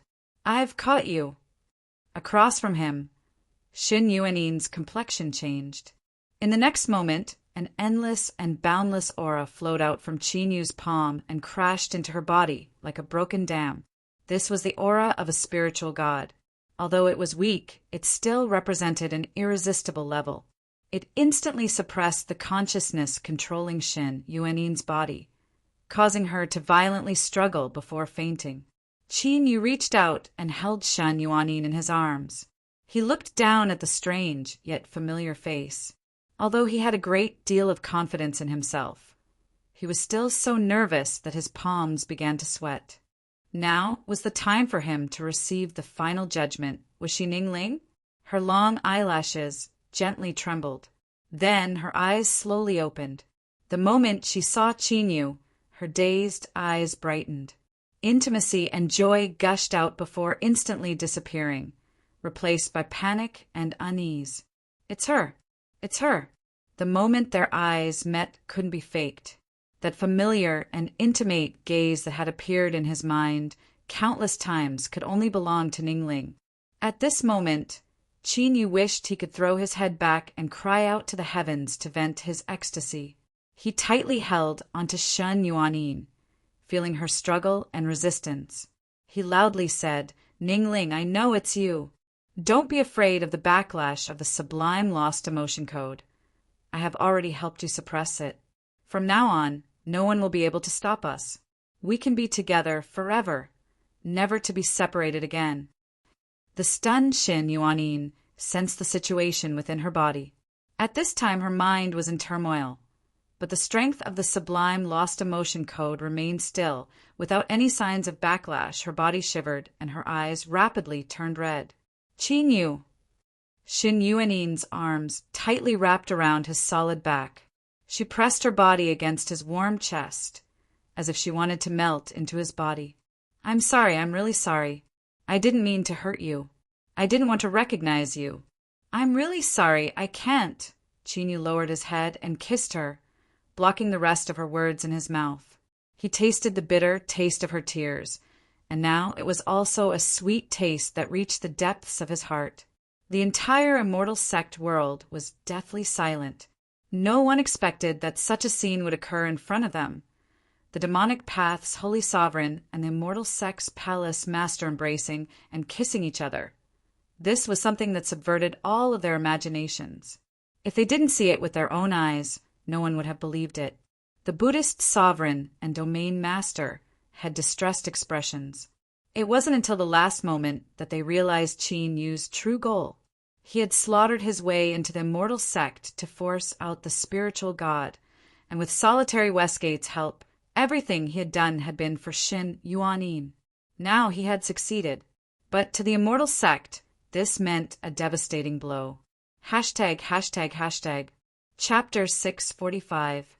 If Xun Yuanin, the master of Nine Heaven Mirror Moon Palace, one of the three giants of the immortal sect, were to betray them, no one knew what the consequences would be. But they knew that it would be an earth-shattering event that would sweep through the entire world. Just thinking about it caused all the immortal sect cultivators to stiffen and sweat to pour down their backs. "Xun Yuanin!" The Buddhist sovereign's angry roar echoed through the world. "Do not forget your status. If you dare to betray the immortal sect, I swear on my life that I will kill you no matter the cost." The Nether Domain Master's face darkened. "Xun Yuanin, do you not care about that person in my immortal sect's bitter pagoda at all?" Xun Yuanin stood up and looked at the two angry people. She slowly said, "I have already secretly sent away that person in bitter pagoda. I do not wish to speak of any grudges or grievances. From this day forth, I no longer have anything to do with the immortal sect." The backlash of the sublime lost emotion code had been suppressed. She certainly wouldn't separate from Qin Yu. Xun Yuanin held onto his hand. A smile bloomed on her face. She had waited for this day for a long, long time, so long that it seemed as long as a lifetime. Even now, she still found it hard to believe. This was the most direct answer. There was no room for negotiation. The Buddhist sovereign's face twisted and killing intent filled his eyes. Shan Yuanin, you will be hunted down by the immortal sect for the rest of your life. Qin Yu looked up, thunder flashing in the depths of his eyes. Today, I will send Buddha Lord off first. He clenched Shen Yuanin's hand for a moment before letting go. Then he stepped forwards and thrust out his hand. How arrogant! The Buddhist sovereign didn't fear this attack. Even though he was heavily injured, he was still a supreme being of this world. Even if this was only an avatar, it wouldn't be so easily killed. With a flick of his sleeves, endless Buddhist light erupted, crashing down in all directions. Qin Yu's fist smashed into it, shattering the Buddhist light as if it were rotten wood. But the Buddhist sovereign within remained indifferent. Sure enough, the shattered Buddhist light condensed back together like a swamp, trapping this wild and dragon-like strength within and slowly crushing it. But at this time, the Buddhist sovereign's heart shrank, as if he could feel an intense threat. He looked up at Qin Yu and saw his eyes brighten like the brightest stars in the night sky.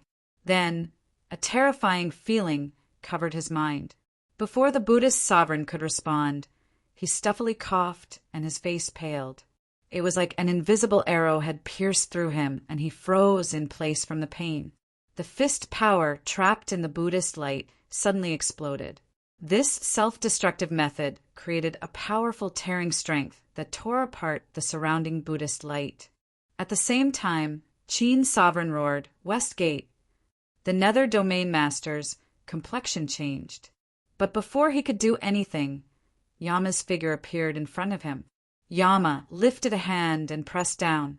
The spinning black millstone covered him, and the surrounding space collapsed inward, forming 6 black holes that temporarily imprisoned him within. A blood-red light pierced through space, leaving behind a series of afterimages as it approached the Buddhist sovereign. Without hesitation, the blood-red light flashed past him, revealing solitary Westgate's figure. He held a heart in his hand that was condensed from countless runes. Immortal sect, I swear on my life that in this life I will annihilate all of you. Not a single one of you will be left alive. The Nether Domain Master roared, "Stop!" Solitary Westgate's fingers tightened. The rune heart in his hand shattered into countless pieces that fell from his palm. They constantly collapsed in midair before finally vanishing from sight. The Buddhist nation, sovereign, slowly lowered his head to look at the large hole in his chest. His lips moved, but before he could say a single word, his body turned into dust as if it had been weathered by the wind for countless years. Woo, woo, woo! Sorrowful howls filled the world, and endless black clouds were blown out. With a loud rumble of thunder, a heavy downpour began to fall down. Traces of sorrow and sorrow emitted from the rain, carrying with it a powerful infectious power that penetrated into the soul. All living beings that were bathed in the rain couldn't help but feel a deep sense of sorrow. Even if it was just a clone, it still possessed a portion of the Paragon's power, so it was natural for it to resonate with the world. Moreover, this reaction was not limited to the world of the immortal sect world. Rather, it directly touched upon the rules of the world and radiated outwards. Emperor Zhou suddenly frowned. He looked up at the rapidly darkening skies. With a loud rumble, the roar of thunder soon followed. Lightning howled down, filling the entire field of vision, soaking everything in the world as if it were weeping in pain. Surprise flashed in his eyes. After several breaths of silence, Emperor Zhou said in a soft voice, "Things have gotten out of hand." Although he had prepared himself for the worst possible outcome, he still found it hard to believe what had happened. It had to be known that the title of a supreme being wasn't just an empty title. Not only was it an unsurpassed status, but it also represented a formidable strength. With Emperor Zhou's cultivation, it wasn't difficult for him to suppress a supreme being of the world. But To kill even an avatar of one of them was unlikely. To control the rules of the world, one could change the world with a single thought. To them, escaping was an extremely simple matter. It seemed that something he didn't expect had occurred in the immortal sect, or perhaps some great change had occurred. Emperor Zhou revealed a thoughtful expression. After several breaths of time, he lifted his hand and tore apart space. A giant rift appeared.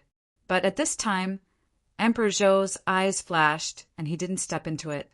He turned and looked behind him, his voice faint. "Who dares to spy on me?" His voice was calm, but every syllable contained an unimaginable might. It touched upon the rules, causing the world to shake and forming incomparably terrifying fluctuations of strength. It was enough to crush and erase everything it touched. The fluctuations were split in half, as if they had been cut apart by an invisible blade. Mi Ganyuan stepped forwards, his expression indifferent. He bowed. "Greetings, Your Majesty, Emperor Zhou." As he spoke, he straightened his back. His entire being was like a divine mountain that held up the heavens, cold and arrogant. He bowed because Emperor Zhou was the first person to rule the world, and that was his goal. But as the great Chu Emperor, he was one of the highest existences in the world. To a certain extent, he could even remove the word "one of." Mi Ganyuan had his own pride and sufficient capital. Facing Emperor Zhou, he was neither servile nor overbearing, his mind calm. If it weren't for this, he wouldn't have dared to appear on his own initiative. Emperor Zhou expressionlessly said, "Mi Ganyuan, do you want to stop me?" In his eyes, the so-called 7 great empires were all traitors, fake countries. Mi Ganyuan smiled. "I just don't want Emperor Zhou to meddle in the affairs of the immortal sect and demonic sect. No matter what the result is, let them deal with it themselves." Emperor Zhou said, "And if I don't agree?" Mi Ganyuan's smile faded. The aura of a great emperor erupted from his body like a rising sun. "Then I can only apologize." Emperor Zhou's eyes were ice cold. "Very good. I also want to know just how strong the people of Chu, who are trying to replace my great Zhou and seize the world, have." Mi Ganyuan said, "I will not disappoint Emperor Zhou." Bang! Space instantly shattered, turning into a mass of black paste that rapidly spread outwards, sending everything within its range into the abyss of destruction. One was the founding emperor of the great Zhou Empire who once ruled the world, and the other was the ruler of the current strongest nation. Both sides collided without hesitation. This was because they were well aware of their own plans. Emperor Zhou couldn't stare blankly on as the demonic path reigned supreme. As for Mi Ganyuan, he hoped that both sides would suffer losses. One side wanted to interfere, and the other side wanted to stop them. This was the root of this conflict that couldn't be resolved. On this day, a torrential rain fell from the skies above the land of divinity and demons. Black clouds covered the entire sky. Any cultivator that knew the inside story paled, and fear rose up from the depths of their hearts. The top influences of the 7 great empires all responded at the same time. Once the situation collapsed, they would immediately respond to protect their own interests, or perhaps they would seek out even greater benefits. The immortal sect and demonic path were like 2 towering divine mountains that towered above all others. They naturally sought out the greatest benefits in the land of divinity and demons. Countless people looked forward to their decline and ushered in a brand new future. A tense and oppressive atmosphere covered the world. It was like a brewing volcano waiting for a terrifying eruption once the opportunity arrived. All eyes were focused on the immortal sect world, waiting for the final news to arrive. Qin Yu attacked. Yama stopped him. Solitary Westgate killed him. The process seemed simple and clear, but one couldn't forget that 3 supreme beings of the world were involved. Moreover, the most critical point was that Qin Yu's will had instantly routed the Buddhist sovereign's mind, causing a fatal pause. If it weren't for this, it would have been impossible for the Buddhist sovereign's avatar to be so easily killed. To a supreme being, the importance of an avatar was self-evident. Once it was killed, not only would they need to spend a massive amount of time and energy to reform it, but an even more serious consequence would be a backlash against the main body. As for what the backlash would be like, it was hard to determine. Simply speaking, it all depended on one's luck. The lightest result was that one would spit out a few mouthfuls of blood, but if it was serious, it could cause damage to one's soul or even shatter. The Nether Domain Master never imagined that the immortal sect would face such a situation in a single day. Shin Yuanin had betrayed the Buddhist sovereign, the Buddhist sovereign's avatar had been killed, and the consequences were unknown.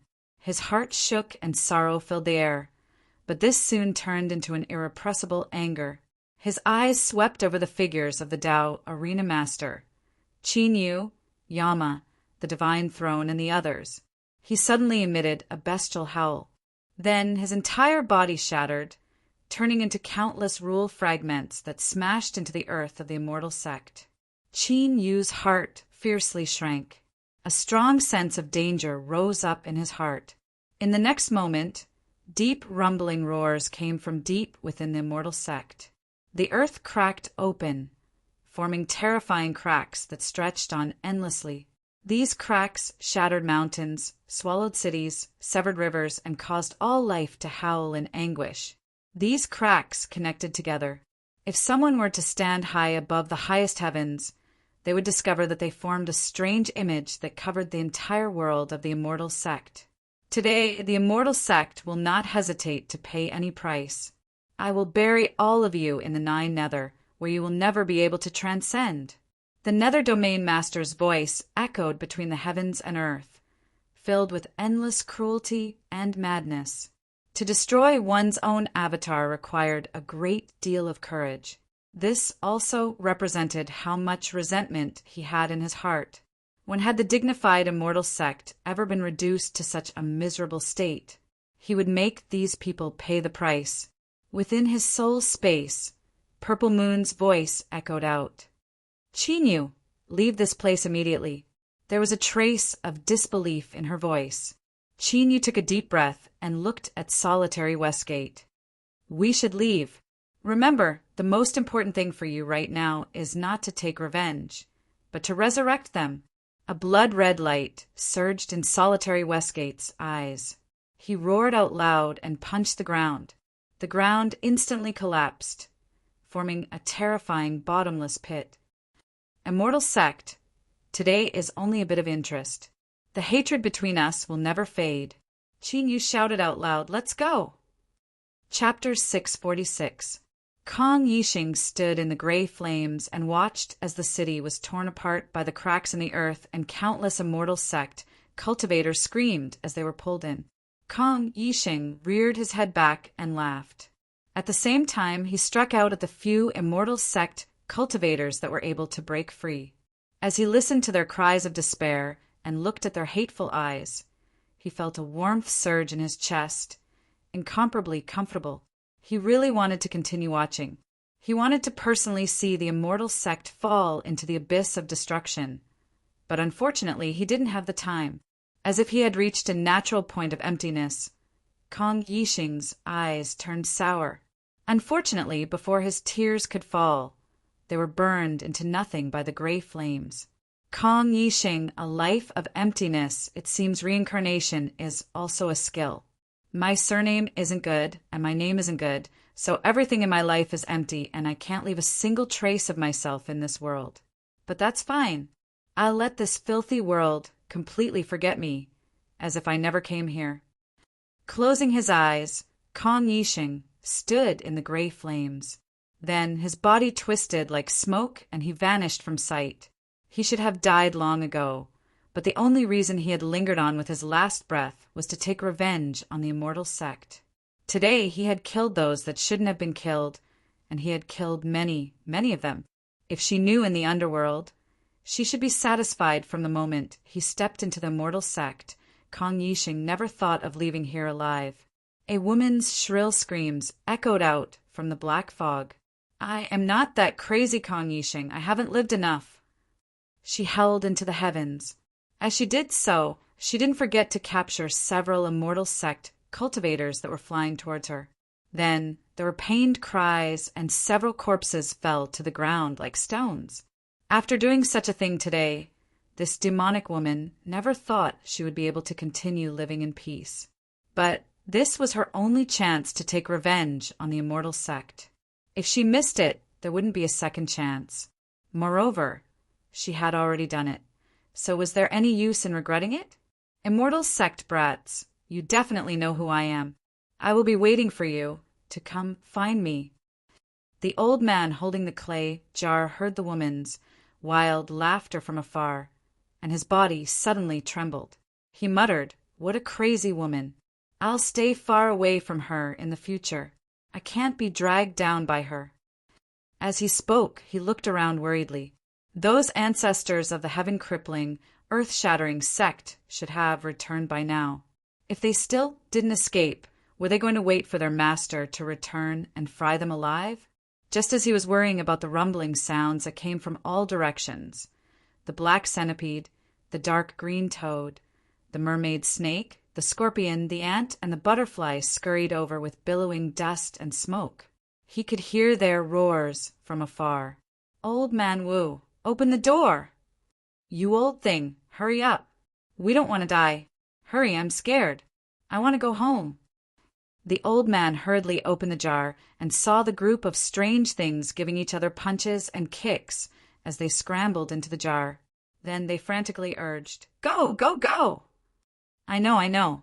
The old man picked up the jar and soared into the sky. He really couldn't stay in the immortal sect any longer. What was there to be afraid of when there were gods around? Humph, he was too young and naive. If the gods were really fearless, why would there be twilight of the gods? The black waters of the immortal sect were far too deep. Leaving after taking advantage of them was the way of the king. Otherwise, no matter who they were, they would all be finished. Not a single one of you can leave. Not a single one of you can leave. None of you can leave. A deep and low voice constantly echoed in the endless darkness. As the syllable rose, a speck of light appeared and began to wildly expand outwards. The darkness was cut apart, torn to shreds, and rapidly dissipated. Like an icicle flowing through water, it constantly shrank until it dissipated. The Buddha sovereign's figure appeared in the light. His expression was calm and gentle, forming a sharp contrast with the ruthlessness in his eyes. "All of you must stay behind." Shwa! The Buddha sovereign's figure vanished from sight. The Holy Emperor Palace shook and shattered the skies. But there was no joy on Qin Yu's face. As he looked at the darkness in the crack, his eyes were incomparably dignified. A spatial crack didn't necessarily mean an exit. It could also be an endless abyss that swallowed everything. At this time, the giant cracks that tore through the skies of the immortal sect world gave Qin Yu this feeling. Shwa! Shwa! The figures that rushed forwards all came to a sudden stop. They were all at least calamity immortal realm existences with formidable sensing abilities. They could naturally sense that something was wrong with these cracks. Their complexions paled and their eyes filled with anxiety. Everyone knew that the Buddha sovereign and Nether Domain Master had both died and they wouldn't give up. The immortal sect world would surely become a purgatory. If they couldn't escape as soon as possible, their fates would be miserable. Everyone's eyes gathered on the Tao Arena Master and Qin Yu. In a time of crisis, no matter what life it was, they would instinctively rely on powerhouses. As for these two that had suppressed a spiritual god and seized a divine spark, killed the Buddha sovereign's avatar, and forced the Nether Domain Master to self-destruct, they naturally became the greatest source of support in everyone's hearts. None of you can leave.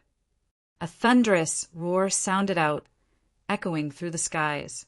The terrifying strength and monstrous killing intent contained within these syllables caused the complexions of everyone gathered in front of the crack to change. Buddha sovereign, a speck of light appeared and immediately bloomed, sweeping out in all directions like a great sun. The Buddha sovereign's figure stepped out, his icy cold eyes covering everyone. In the next moment, another speck of light appeared. The Nether Domain Master followed closely behind. The true bodies of two supreme beings of the world had arrived. The immortal sect has existed for 1 trillion years. When have we ever withstood such a humiliation? Everyone will be buried here to atone for our sins. Without speaking further, the two giants sat down cross-legged, instantly fusing together with the immortal sect world. Rumble, rumble, rumble rumbled out from the countless cracks in the ground. A terrifying aura spread out from within. Being covered by this aura, even the calamity immortals paled. Fear surged out from the depths of their souls, unable to be suppressed. They didn't know what was hidden beneath the cracks, but there was one thing they knew. It was enough to easily kill them. The woman's grating voice echoed out from the black fog. Tao Arena Master, you promised us that you could guarantee that nothing would go wrong. What should we do now? Solitary Westgate's blood-red eyes locked onto the true bodies of the Buddhist sovereign and Nether domain master. He coldly said, "Since their true bodies have appeared, we might as well take this chance to thoroughly eradicate the immortal sect." The Dark Knight Divine Throne sneered. "Stop dreaming. You and I both know that wanting to eradicate the immortal sect today is nothing but the ravings of an idiot. Hurry up and think of a way to leave here. Otherwise, none of us will be able to escape." As he spoke, his complexion became increasingly ugly. Today was a typical example of going for wool and coming home shorn. He had been used as a shield by Chinyu, and not only had he not obtained any benefits, but he might even lose his avatar. Thinking of this, the Dark Knight Divine Throne gnashed his teeth in hatred. Solitary Westgate's aura erupted. Chinyu said in a low voice, "Westgate, don't forget what I said to you just now. The most important thing right now is to leave the immortal sect world. This isn't a retreat because of fear, but a temporary retreat in order to completely destroy the immortal sect. This world has already been imprisoned by a great strength. I can give it a try, but I don't have full confidence I can succeed." Solitary Westgate took a deep breath and coldly glared at the Dark Knight Divine Throne. Then he turned and punched out. The Thunder Kirin beside him roared out. Its body turned into a beam of light that fused into Solitary Westgate's arm. His arm instantly expanded several times, and his sleeves were torn apart. In the next moment, a dazzling bolt of lightning howled out, shooting into the dark crack like an arrow. Rumble, rumble. A deep rumbling sound spread out from within, like the galloping of a mighty army. But everyone's complexions became even uglier. This was because the sound was rapidly fading until it completely disappeared. The dark crack didn't change at all. It was like the gaping maw of a monster, swallowing up Solitary Westgate's punch that had borrowed the strength of a spiritual god. Everyone knew that Solitary Westgate hadn't held back at all. But even such a terrifying punch had disappeared without a trace. If they were to enter the crack, what would the consequences be? A chill rose up from the depths of their hearts, and fear filled everyone's eyes. Then they all looked at Chinyu. He was their last hope. If he still couldn't do anything, then there was only one path left for them, to fight to the death and be buried in the immortal sect. Xin Yuanin bit her lips. But before she could speak, she was interrupted by Chinyu. "Let me try." Chinyu gently patted her hand and then let go. He faced the dark crack and slowly closed his eyes. Within his soul space, his soul opened its eyes. His consciousness had already arrived. He said, "Purple Moon, do you have a way?" A beautiful woman dressed in purple moonlight appeared. She shook her head with a cold expression. "My strength isn't enough to break through the strength that seals the world." She paused for a moment and then said, "Perhaps you should ask for help from that person that has been silent this entire time. Although I have never seen him before, if he can easily hide from my senses, then his strength is absolutely terrifying." Chinyu was silent. He knew who Purple Moon was speaking of. His thoughts raced, and he made a decision. He would ask the little blue lamp for help. Time was of the essence. A disaster could descend at any moment. Since he had made his decision, Chinyu no longer hesitated. He began to send out a summon to the distant senses. Time slowly passed. Just as Chinyu thought that the little blue lamp would refuse him, the little blue lamp's calm consciousness fluctuations suddenly came back. Chinyu, are you sure you want to use my strength? It is likely that there will be incomparably terrifying consequences. Chin, you bitterly smiled. If I don't summon you, I fear I will die here today. The little blue lamp was silent for several breaths of time. I will help you, but as for the consequences, you can only resign yourself to fate. In the endless land of the world of consciousness, the silver-haired divine spirit imprisoned in the golden altar suddenly opened his eyes, his body shivering. The phantom of a great sun descended, its light shining on the altar, covering the figure of the god. It actually made him feel as weak as an ant, especially the aura of this great sun. It caused him to instinctively feel fear and tremble. He couldn't even muster the slightest bit of will to resist. He even suspected that even if the will of this great sun phantom told him to die, he wouldn't hesitate at all. Just what was it? Suddenly, an even brighter beam of sunlight shot out like an arrow. As the divine spirit watched in horror, it sank into his chest. Protect the person who imprisoned you. If he can walk to the end, then you will achieve true eternal life. Shwa, the great sun phantom vanished. In the next moment, at the top of the golden altar, raging golden flames ignited. The source of these flames was the imprisoned divine spirit. Hashtag, hashtag, hashtag, hashtag. Chapter 647. This is the indestructible God flame. The godly spirit looked at the place where the great sun shadow disappeared with a face full of shock. It was as if a tsunami had swept through his mind. As a godly spirit, he naturally knew what this meant. The god was transformed from a living creature and stood at the peak of the world, but there was also a strict division of ranks. He didn't know what the next realm should be called, but he knew very well that only after breaking through could he have the opportunity to ignite the immortal fire. Once his soul integrated with it, he would have the ability to be reborn from the fire, and it was almost impossible to be killed. Before the great catastrophe, the god had vaguely touched this realm. Because of this, he knew the difficulty of breaking through. Even if he didn't face the catastrophe and survived until today, he was not sure that he could make a breakthrough. But what happened now? Just a ray of light forcibly raised him to a level. Although he could only temporarily control the immortal fire, it was amazing enough. The god couldn't help but think again. What was the origin of this great sun phantom? How could it have such incredible power?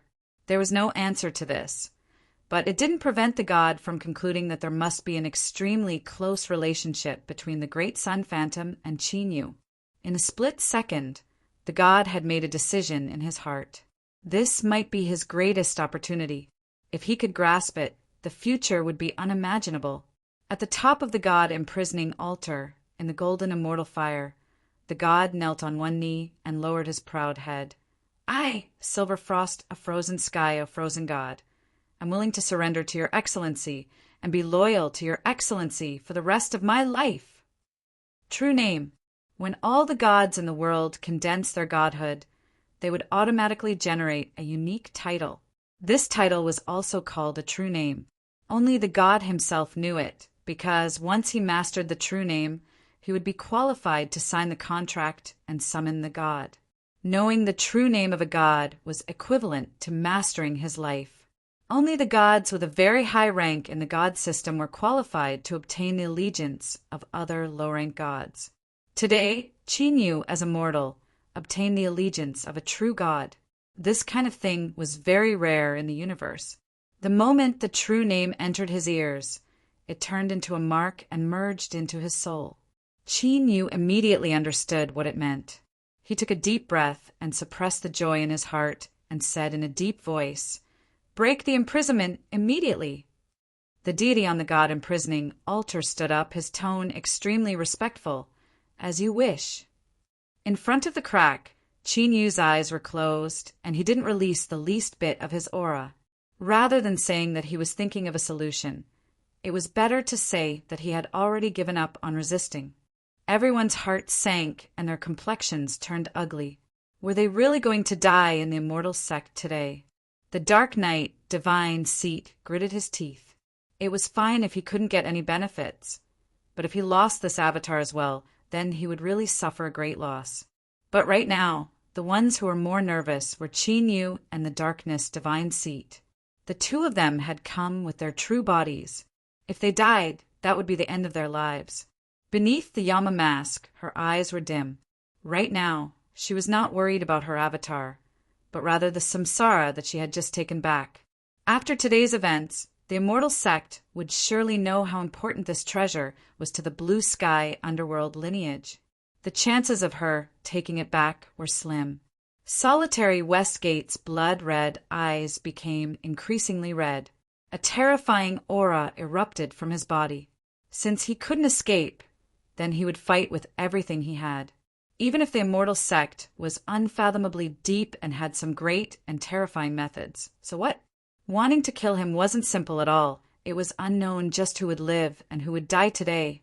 Only Xin Yuanin looked at Qin Yu's back with a calm expression. In such a short period of time, he had walked step by step to where he was today. She believed that nothing in this world could stop him taking a step back, even if she couldn't escape today's calamity. Xin Yuanin was willing to die together with him. This calm and steady expression deeply stabbed into the Buddhist sovereign and nether domain master who had fused into the world of the immortal sect. They were so angry that they began to laugh. Shen Yuanin, don't even think about taking half a step out of the immortal sect. You have failed to live up to the unsurpassed glory of being one of the immortal sect's three masters. You will have to bear the all-destroying backlash. Today you will die, and the demon sovereign will also die. Since you are so reluctant to part with each other, then go to the 9 nether hells and suffer together, never to transcend for all eternity. At this time, what the two of them hated the most wasn't the people from the demonic path or the Tao arena, but her who had betrayed the immortal sect. Xin Yuanin's body trembled for a moment before she composed herself. She looked up and gently said, "Even if I face death, I will not regret it." Shua. Qin Yu opened his eyes, a gentle smile on his face. You and I still have an endless future to protect. How can I die today? He looked at the Buddhist sovereign and nether domain master. Today ends here.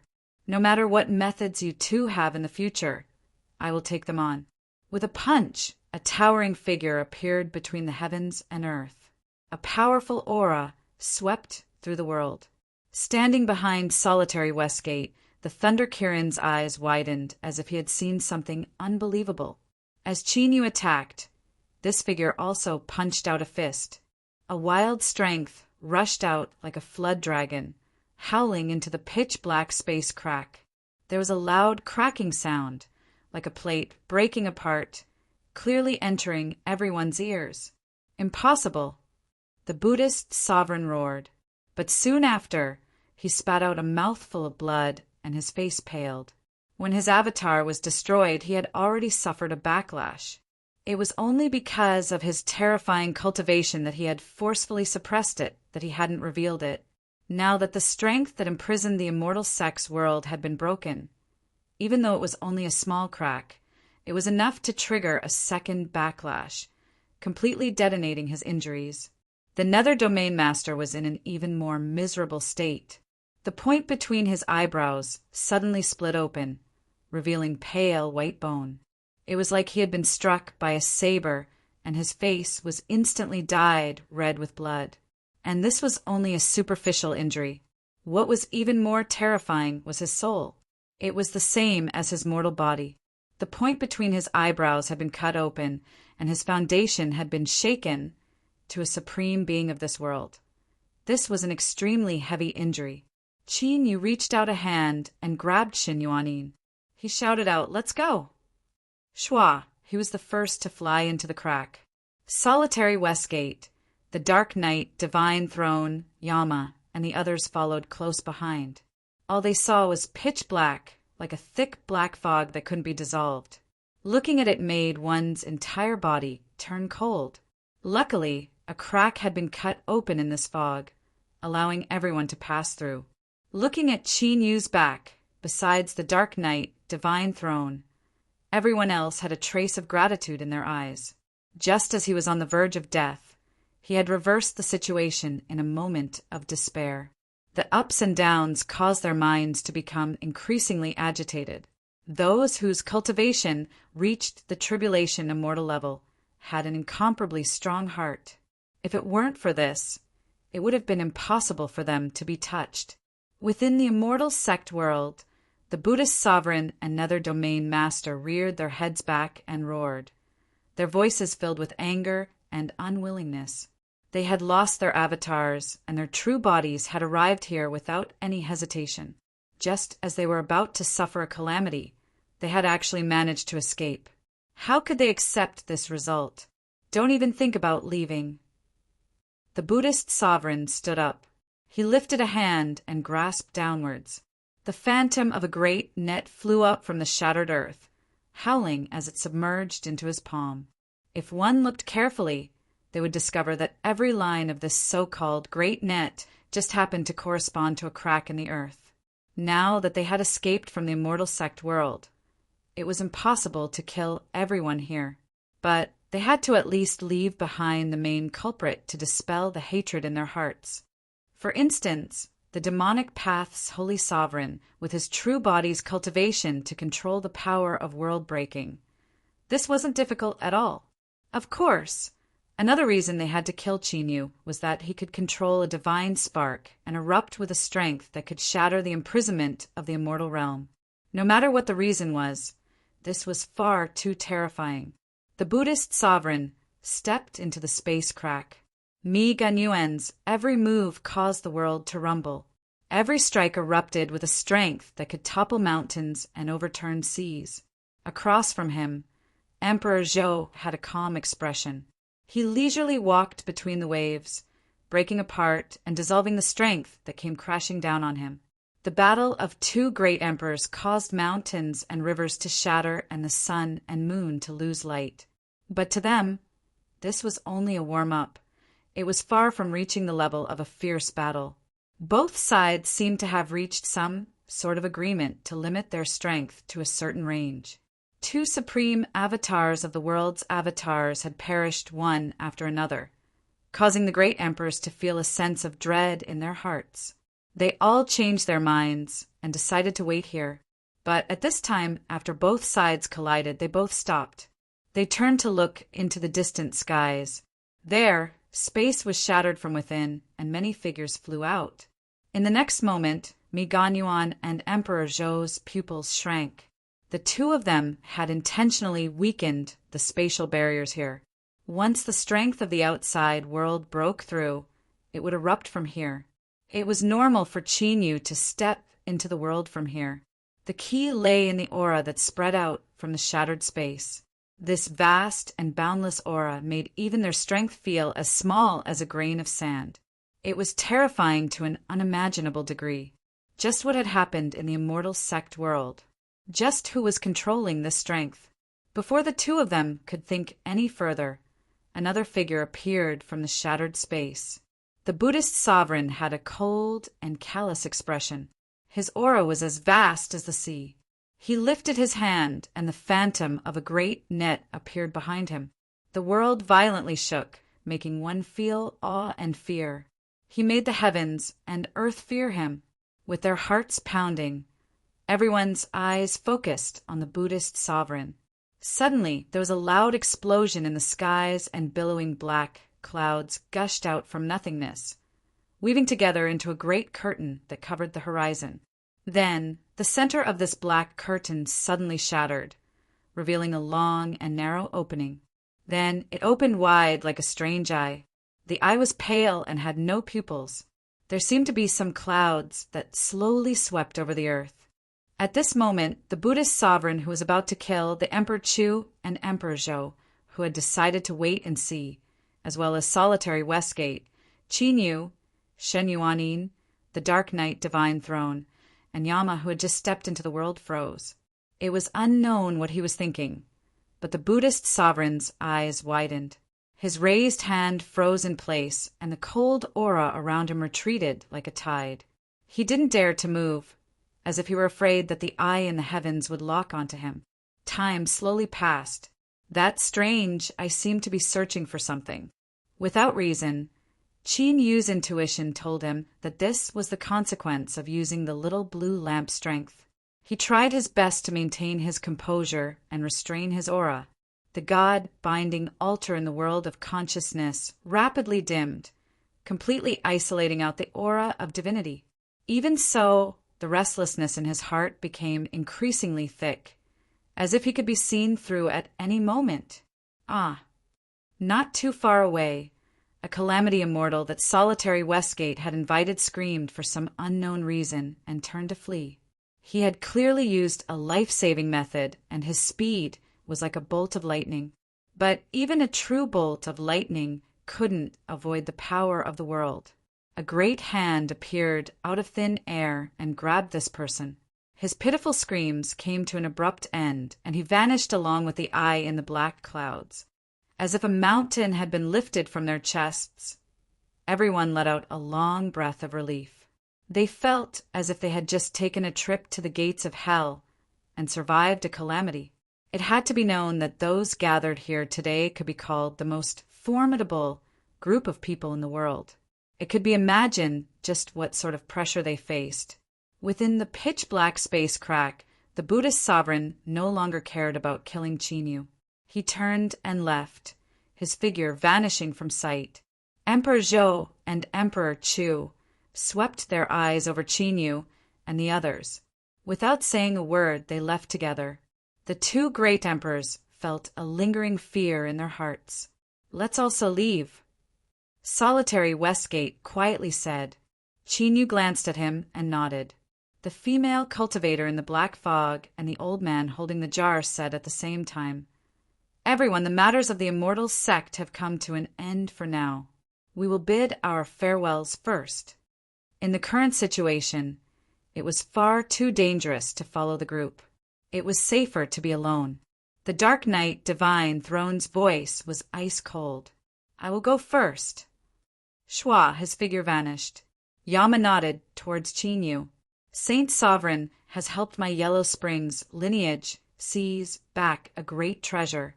I am deeply grateful for that. I will definitely repay you in the future." He turned and left with the Calamity Immortals under him. In the blink of an eye, only Solitary Westgate and Qin Yu's group were left. The two of them clearly still had things to say. After flying some distance away, Solitary Westgate lifted a hand. "Wait for me to the side." The four Calamity Immortals under him bowed and left. Qin Yu grabbed Shenyuanin and waved his hand. The demonic path Calamity Immortals flew away. Solitary Westgate swept his eyes over Shenyuanin. He said in a low voice, "Qin Yu, congratulations." Qin Yu earnestly said, "Fellow Taoist Westgate, she no longer has any relationship with the immortal sect. I hope you can understand this." Solitary Westgate nodded. "Don't worry. What happened in the past has nothing to do with Shenyuanin. I understand." Qin Yu cupped his hands together to express his thanks. Then he made a promise. "The only reason we were able to succeed was all thanks to fellow Taoist Westgate. In the future, I will do my best to help you revive your wife and child." Solitary Westgate let out a deep breath, the blood-red color in his eyes slowly fading away. "I hope you can remember these words. When I need you, I will look for you." After a moment of silence, he continued to say, "The immortal sect has suffered heavy losses, so they should be quiet for some time. But you took away Shenyuanin, and this is a great enmity that will not rest until one of us is dead. The immortal sect will not let this matter rest, so you must be prepared for it." Qin Yu lightly said, "If they want to find me for revenge, then they can do so. If I can slaughter my way into the immortal sect once, then I can do it a second time. But next time, things won't end so easily." Solitary Westgate's eyes revealed a trace of appreciation. A man should have a backbone, and a backbone. The reason you stayed behind is because of that eye, right? As he mentioned it, his tone was filled with dread. Chinyu nodded. Solitary Westgate took a deep breath. The endless years have passed, and it is impossible to determine just how long this world has existed for. But in the years that it has existed, this eye has appeared several times. But no matter how many ancient texts are passed down in the world, there is no clear record of this. It is like there is a hidden strength that is constantly erasing all traces of its existence.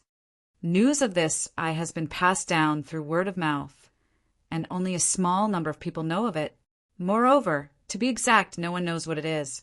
But there is one thing that is certain, and that is that every time this eye appears, it represents a great calamity, a calamity that targets the peak existences of the world. Qin Yu's heart chilled. He instinctively furrowed his eyebrows. He looked at Solitary Westgate, waiting for him to give a further explanation. The eye that Arena Steward Westgate speaks of is recorded in the Immortal Sect. Shen Yuanin said in a soft voice. She met the gazes of the two people and thought for a moment. She continued to say, "It seems to represent some sort of horrifying strength from beyond the world that captures the peak powerhouses born in this world. As for the specific reason, it is unknown." Solitary Westgate had an indifferent expression. The Immortal Sect is truly well informed, but this matter is not comprehensive. In the past, I inadvertently obtained a damaged jade slip that recorded many dust-covered secrets of the world. Among them was information about this eye. A strange expression crossed his face. He took a deep breath and said, "Are you willing to believe that the world we live in is only a medicine garden in the eyes of some people from beyond the world?" Qin Yu's frown deepened. "Medicine garden?" Solitary Westgate said, "That's right." He softly chanted, 10,000 years of waiting for a great tonic, plucking it and offering it to my family's immortal."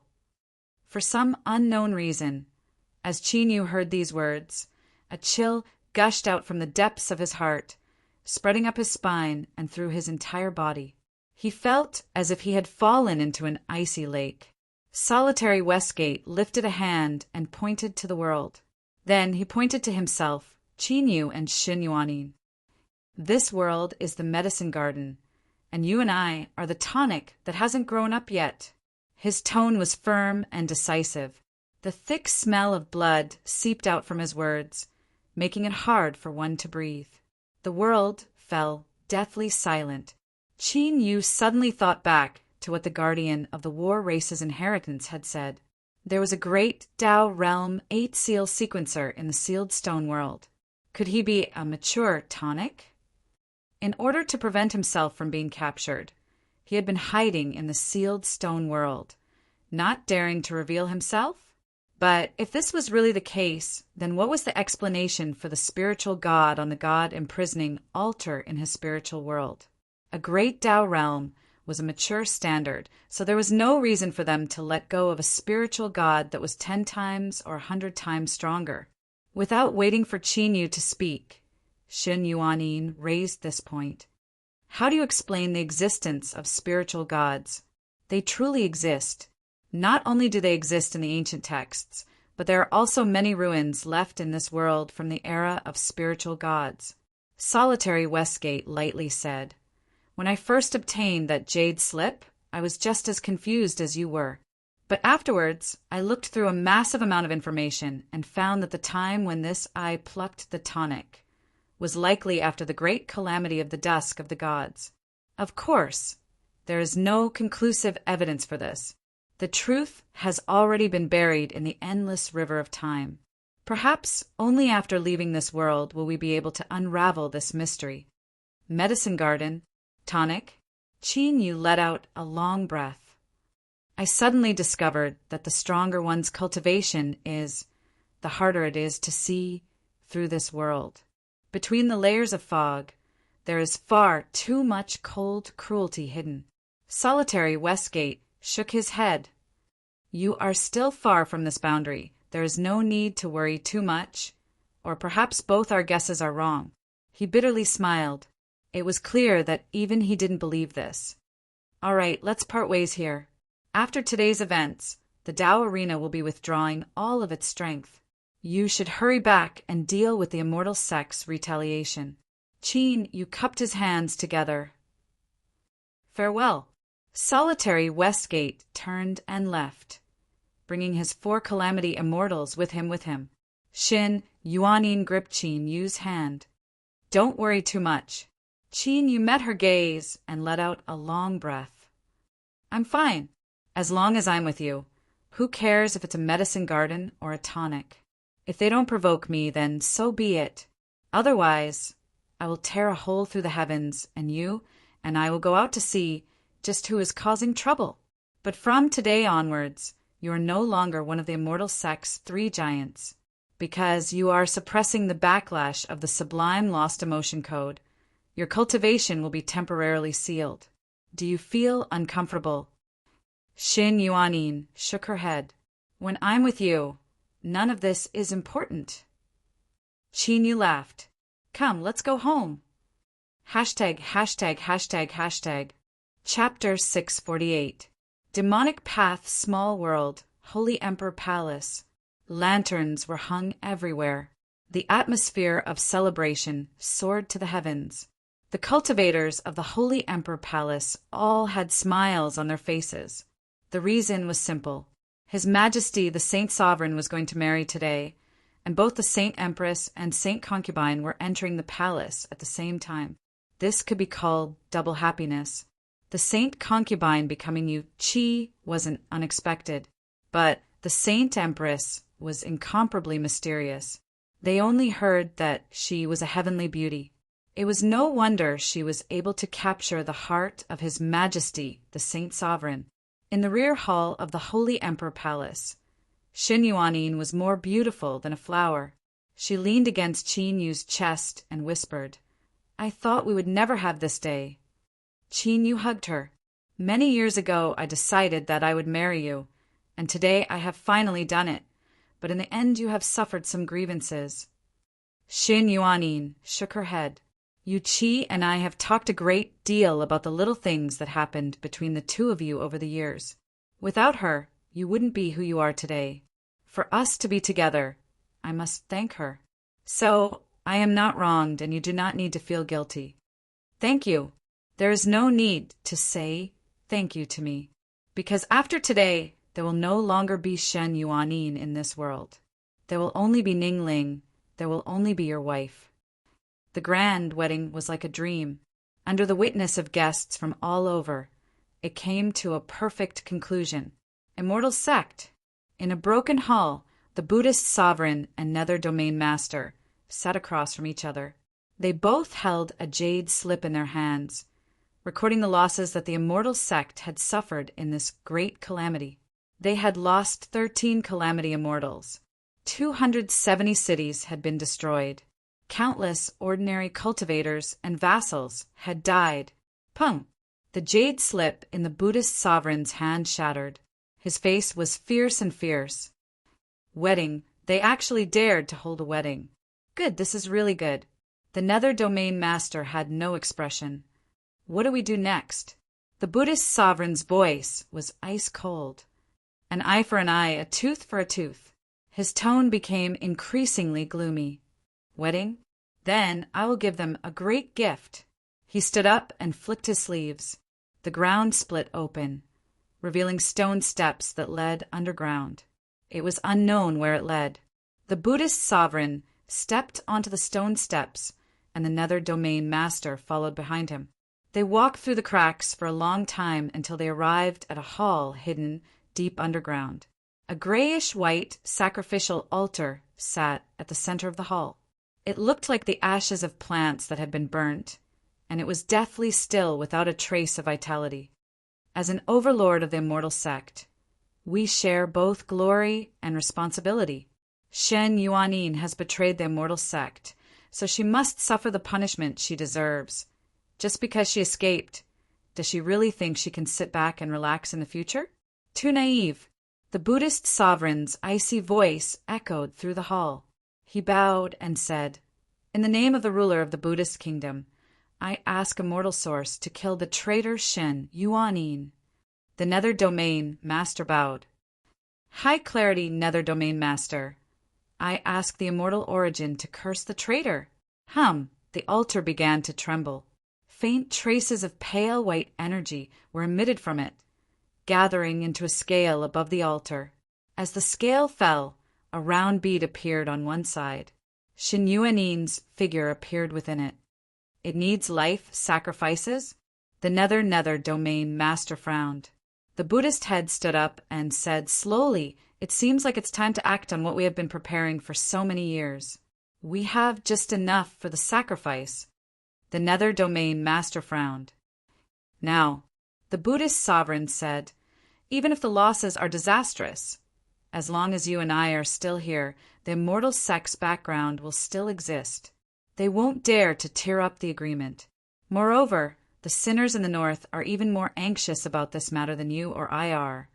But before we begin the plan, there is something we must make in advance." The Nether Domain Master said in a low voice, "Solitary Westgate." The Buddhist sovereign's eyes were cold. "What I regret the most is that I didn't make up my mind to kill him no matter the cost in the past, resulting in today's disaster." He took a deep breath and stood up. "I will immediately make a trip to Rodu and invite Emperor Zhou to join us." The Nether Domain Master frowned. With Emperor Zhou's personality, he might not interfere. The Buddhist sovereign stood up. "I will use half a country as a bargaining chip. I don't believe he will remain indifferent." He stood up and took a step forward, vanishing from sight. Country of one city, Zhou. At a tea house on a long street in Rodu, a kind-looking old monk bowed. He wasn't a kind-hearted person to begin with, but for some unknown reason, his heart was stirred with compassion. As he looked at the old monk's travel-worn appearance, he respectfully invited him into the tea house to rest. "Thank you, benefactor. This old monk is only a bit thirsty. A cup of plain water is enough." The dazed waiter was ruthlessly glared at by the boss. He hurriedly brought up a cup of water at a suitable temperature. As he saw the boss respectfully offer it to the old monk, his complexion couldn't help but become strange. Was this still the same stingy and harsh boss he knew? His head didn't even come out from the west today. The old monk sat in a corner of the tea house, drinking tea. A moment later, the curtain at the entrance was lifted open and a tall, blue-clothed man walked in. His eyes swept over the old monk, and he sat down across from him. He looked at the plain water in front of him and lightly said, "A pot of clear dragon tea." The boss looked at the old monk with worry in his eyes, but he didn't dare to say anything. He personally brought up the highest quality, clear dragon tea in the storehouse and respectfully withdrew. The blue-clothed man appeared to be around 40 years old. His movements were filled with an imposing aura. He lifted the teapot and poured himself 3 cups. Then he placed the teacup on the table with a light, smacking sound. The space around the tea table instantly twisted. Although nothing seemed to change on the outside, it was actually isolated from the outside world. The old monk opposite him smiled and bowed. The azure-robed man remained expressionless. "What brings you to Rodu, great monk?" The old monk nodded. "I have something to discuss with your majesty." The corners of the green-robed man's mouth rose. "Hiding the head and showing the tail doesn't seem sincere enough." The old monk smiled. "My true body is outside the city. If your majesty is interested, I will welcome you with open arms." The green-robed man snorted. "No need. Great monk, please speak your mind." The old monk said, "Not long from now, there will be changes in the world. If your majesty is willing to help, I will be eternally grateful." The azure-clothed man's eyes flashed. "What do you want me to do?" "Block the dojo master." "Great monk, you really are impolite. Solitary Westgate isn't someone you can provoke. I have no reason to provoke a powerful enemy for myself." half a country. The old monk raised a hand and swiped the index finger of his other hand across the air. I promise your majesty that no matter what the outcome is, you'll receive at least 2 million kilometers of territory around Rodu. The green-robed man's eyes suddenly brightened like thunder piercing through the void. Great monk, you should know the consequences of deceiving me, right? The old monk lowered his head slightly. Rest assured, your majesty. All right, I agree. The old monk stood up. Thank you, your majesty. Please wait for news. He bowed and turned to leave. He arrived in front of the tea-house's owner and smiled at him. Then he stepped out and merged into the flow of people, vanishing from sight. The great Qin Empire was located in the far west of the land of divinity and demons. The people there were fierce and aggressive, and since ancient times there had been many arrogant and unruly individuals. Thus, they had formed the world-famous Great Qin Cavalry, and their terrifying combat strength was renowned throughout the world. The border city of Black Horizon City wasn't too large and was covered in ice and snow all year round. On the map, it was nothing more than an unremarkable but there was a Great Qin Cavalry permanently stationed here. This was because Black Horizon City was like the tip of a dagger that stabbed deep into the northern snowy lands. They needed to constantly defend against the attacks of the snowy land sinners. According to the words of the old frontier soldiers in the city, the eyes of those half-frozen and starving sinners were all green. Once they had a chance, they would desperately run to the south. If they were even a little bit careless, they would be bitten off. This son of a bitch, the weather is getting colder and colder. Once I accomplish some meritorious deeds, I will definitely think of a way to transfer from Black Horizon City. This isn't a place where people can stay. The border soldier wrapped himself in a thick sheepskin coat, spat out a mouthful of spittle. As it fell to the ground, there was a light thud as it froze into a block of ice. Across from him was a stooped old border soldier with a mouth full of rotten yellow teeth and a face full of wrinkles. He mocked. You brat, you started saying these words 20 years ago, and I haven't seen you accomplish a single meritorious deed. The border soldier straightened his neck and anxiously said, Can you blame me for this? It's not like you don't know the line of defense that the Empire has set up outside Black Horizon City. It's hard for even a fly to fly in. After the sinners suffered several losses, they no longer run towards us. What can I do even if I want to accomplish something? The old border soldier curled his lips. You brat, just be content. Have you forgotten how I broke my arms and legs? If you want to kill sinners to accomplish something, I'm afraid you'll be captured by them and turned into food to feed your family. Just as he finished speaking, his complexion suddenly changed. He stared behind the border soldier as if he had seen a ghost. Old you, you're at it again? How many times have you used this trick? Even if you're not annoyed, I'm tired of it. His voice came to an abrupt halt as he looked at the flames reflected in the old border soldier's eyes. The last thought in his life was that there was actually a fire outside Black Horizon City. A large head was smashed to pieces. Warm red and white matter splashed everywhere, freezing into various shapes in midair before falling to the ground with a crackling sound. The old border soldier dragged a crippled leg, but his movements were more vigorous than a hare's. The moment his companion was killed, he had already fled far away and grabbed the hemp rope on the balcony to shake it. Ding, ding, the urgent sound of a bell spread through the wind and snow, instantly spreading throughout the entire Black Horizon City. In the tents made of thick felt, pairs of eyes opened at the same time. Enemy attack!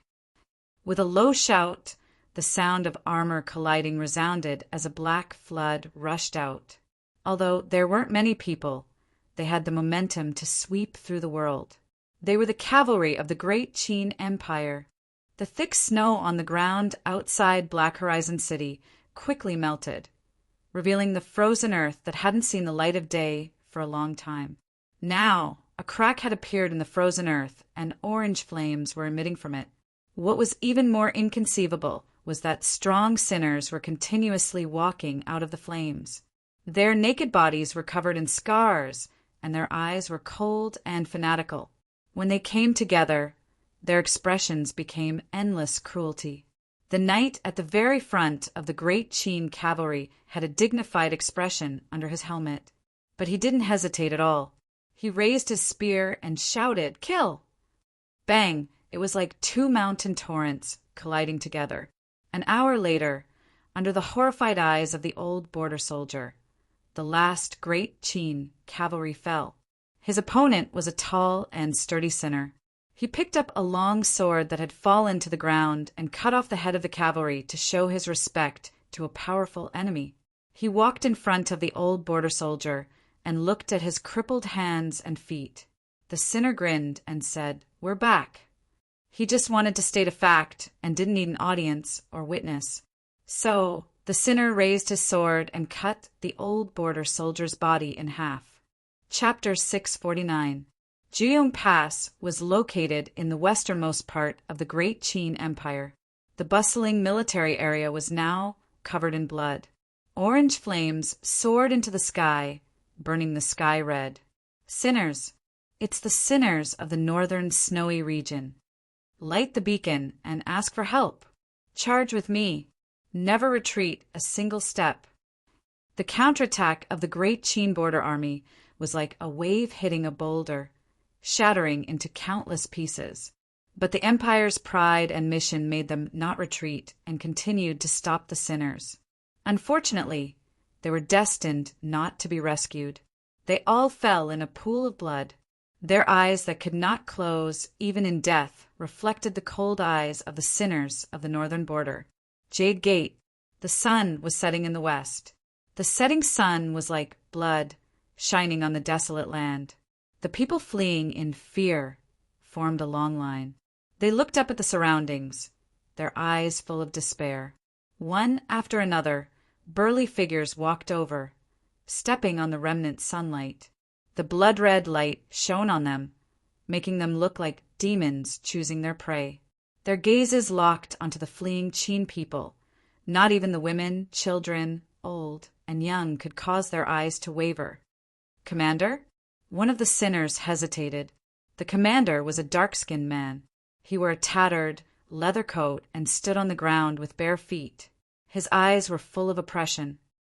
For tens of millions of years, how many babies of my race were born and died in the bitter cold before they could open their eyes to see the world?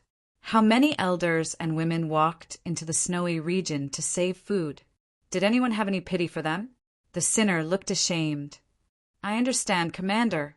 He raised his head and his expression became cold. Because this war had nothing to do with identity or right or wrong.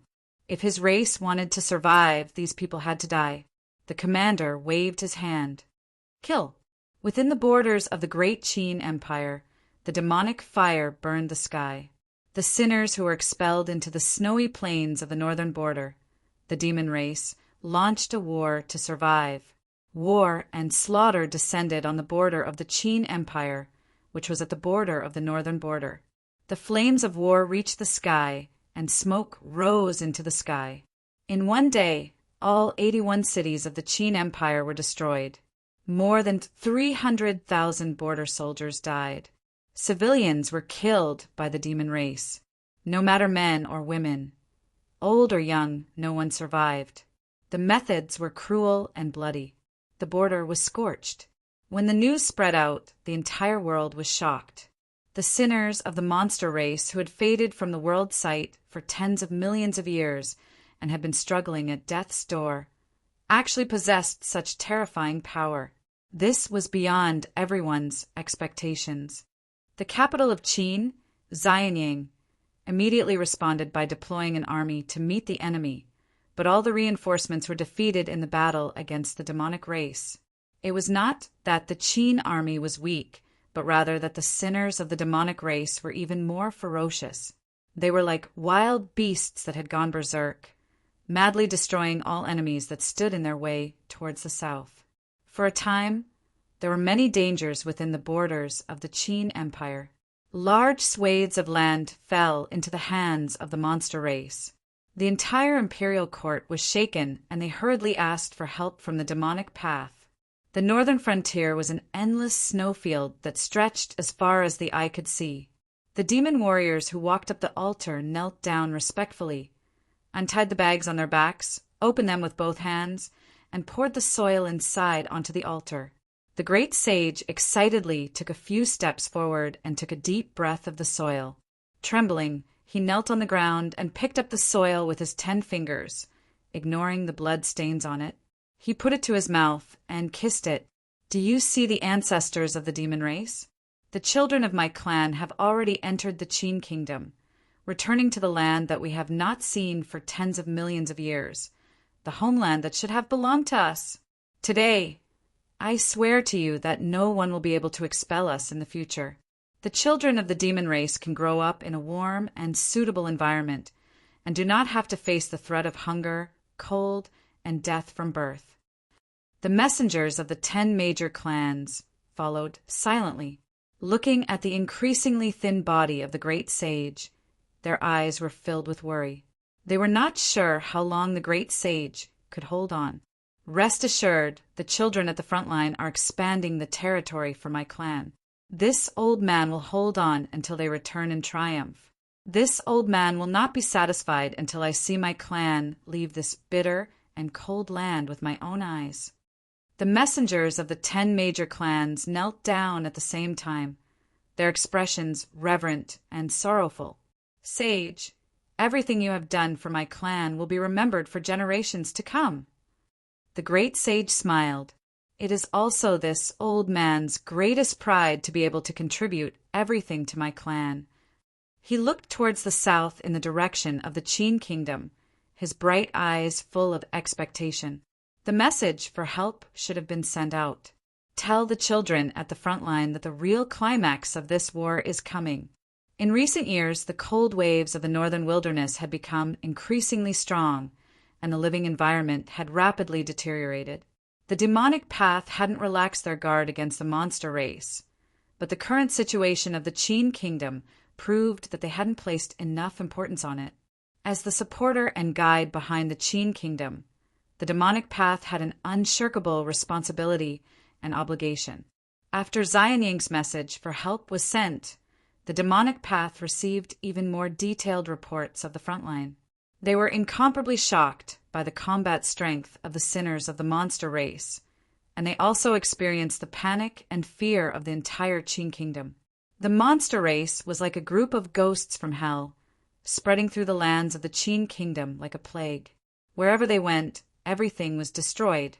Every breath of time, countless people of the Qin kingdom died in the war. Tens of millions of years ago, the monster race was the most formidable force in the land of divinity and demons. Even though they were exiled to the snowy plains of the northern wilderness, the demonic path has never relaxed their vigilance against them. Every year, they spend a massive amount of manpower and resources to collect information on the monster race.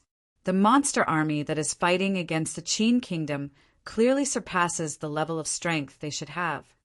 The demon envoy explained as he stood in the hall. Qin Yu frowned. "Have you found the reason?" The demon envoy presented a jade slip with both hands. "Reporting to your majesty, there is a special inheritance within the monster race. The possessor and inheritor of this inheritance are called sages. They have a powerful supernatural ability that can greatly increase the strength of monster soldiers. But there are strict limitations to this ability, and it cannot be used on too many people at the same time. As far as we know, the monster race only has 3 sages, so it is impossible to increase the strength of the entire army." Qin Yu took the jade slip and probed it with his divine sense. After several breaths of time, his eyes flashed and he stood up. "The Dark Night, Demon Region, and Blue Sky Yellow Springs have arrived." He flicked his sleeves, and the doors to the hall opened. He said, "Divine Seat, Yama, please come in." The Dark Knight, Divine Seat's face was still a bit pale. The injuries he had received in the immortal sect hadn't healed yet. He looked at Qin Yu with an icy expression. Yama's attitude was much friendlier. She had gained a lot from her trip to the immortal sect. Just the 10 tribulation transcenders from the immortal sect that had been subdued had caused the strength of the Blue Sky Yellow Springs lineage to skyrocket. Both sides greeted each other and went straight to the point. Qin said, "Both of you have received the state of Qin's request for help. The demonic path cannot just stand by and watch. Let's discuss countermeasures." There is nothing to discuss. Either the demonic path directly takes action, or we mobilize other forces to help the state of Qin. That is all. The Dark Knight Divine Seat sneered. The Dark Knight Demon region suffered heavy losses during the battle with the immortal sect. If the Demon Emperor wants to help the state of Qin, I have no objections, but the Dark Knight Demon region will not send anyone. His words were filled with thorns. Yama hesitated for a moment and said, "Your Majesty, although the immortal sect is silent, the demonic path cannot act rashly. We cannot give them a chance." Qin Yu's eyes flashed. "I understand what you two mean. Then send a message to Handan and have the state of Zhao assist the state of Qin. We can combine the strength of both countries to repel the monster race." The state of Zhao and the state of Qin had been on good terms for generations, and they were also dependent on the demonic path. It was reasonable for them to help the state of Qin. The demonic path's 3 venerated demonic path made their decision. The news was quickly sent to the state of Zhao, and after some debate in Handan City, they finally agreed to send reinforcements. The will of the demonic path was the main reason. The other reason was that the teeth would be cold without the lips. The state of Qin and the state of Zhao were connected. Once the monster race from the northern border spread, they would inevitably enter the state of Zhao, defending against the enemy outside their borders. Perhaps this was the only thing that the state of Zhao could comfort themselves with. At least they were much luckier than the state of Qin. And since the state of Zhao was so obedient, the demonic path had to do something. They couldn't just order people around for free. As expected, the demonic path sent experts to help. But the leader of the envoy caused the entire state of Zhao to shake. The Zhao Emperor personally came out to greet him. "Welcome, Your Majesty Yama." Yama smiled. "There is no need for the Zhao Emperor to be so courteous. I have recently been in need of some materials for my cultivation, and the strong monster race is just right. I will go with the army." The Zhao Emperor was reassured. He smiled. "With Your Majesty Yama following us, there is no need to worry that the monster race will not be defeated. The supreme martial artists of the world rarely interfered with the affairs of the world. Their power was too terrifying, and they could easily tip the scales. But no one would stop them from dealing with the demon race and the sinners." The arrival of Yama boosted the confidence of the entire state of Zhao. The Zhao Emperor and his officials believed that the outcome of this war was already decided. Then the amount of effort that was put in would be involved. After the war, the rewards would be split. To determine the merits of a war, the process of the war was one of the factors.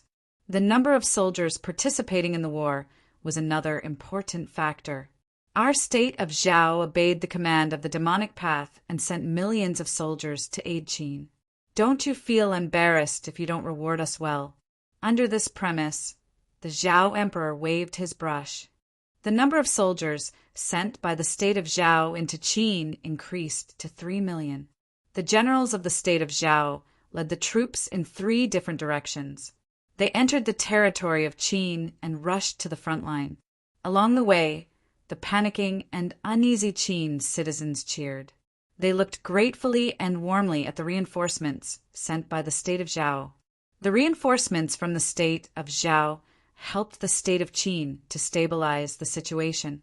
After a few battles, they stopped the advancing demon race and controlled the area of the battlefield. The Qin Emperor personally wrote a letter to Handan to express his gratitude to the state of Zhao for their help. The combined forces of the Qin and Zhao armies gradually turned the tables. The demon army sensed that something was wrong and started to withdraw their forces. They concentrated in the few big cities that they had conquered and faced off against the armies of the 2 states. The war between the 2 sides temporarily entered a period of moderation.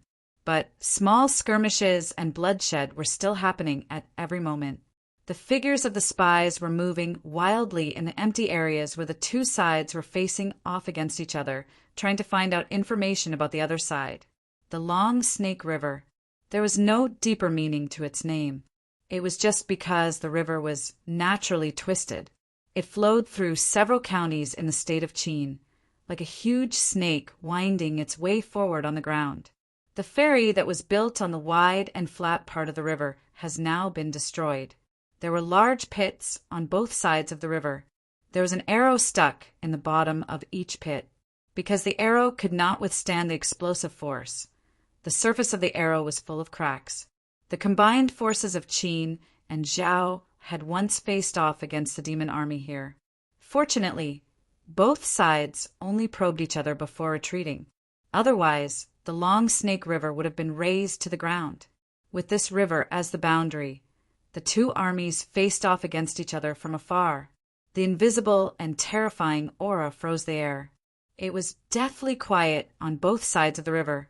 Even the birds did not dare to pass by. In a certain pit near the river, only a pair of eyes could be seen under the mud and stones, scanning the surroundings vigilantly. As a cultivator of the state of Zhao's military intelligence, his mission was to monitor this area and prevent the demon race from launching a sudden attack. Even though nothing had happened for more than 10 days, but as a well-trained spy, he did not let his guard down because of this. Suddenly, a bright light flashed in the eyes under the mud and stones, like an eagle in the sky that had found its prey. After a few moments, a figure flew over close to the ground. He must be carrying some kind of weapon that caused the light around him to distort. It looked like a faint shadow. If one did not pay attention, it would be hard to notice him. Just as this figure was about to fly over the river, the pit suddenly exploded, and a black arrow shot into the sky. Besides gathering information, the spy also had the identity of an assassin. Once he discovered an important member of the enemy, he could immediately kill him. As a result, the sky-piercing arrow that he was equipped with was extremely powerful. The figure flying over was almost unable to react before it was pierced through. The arrow sank into the flesh and exploded, tearing the body to pieces. Splat, splat, splat, splat, splat, splat. The Zhao spy leaped out of the pit and quickly searched the remains for anything valuable. Without any hesitation, he turned and left. His mission had been completed. After a quick search, he did not find anything particularly valuable. The spy followed the rules and handed over all the items. The items handed over by the spy would be handled by specialized personnel to avoid missing out on important information. They also had to go through 2 rounds of inspection to confirm that they were useless before they were sealed. Among the items handed over by the spy was a seal. In the second round of inspection, it was found to be inappropriate. The surface of the seal seemed to be carved with decorative patterns, but it was actually an ancient language that had almost been lost. After being translated, it became an order for the demon army in other areas. The content could be summarized as: capture the Qin citizens in the occupied areas and transport them to the Red Beach.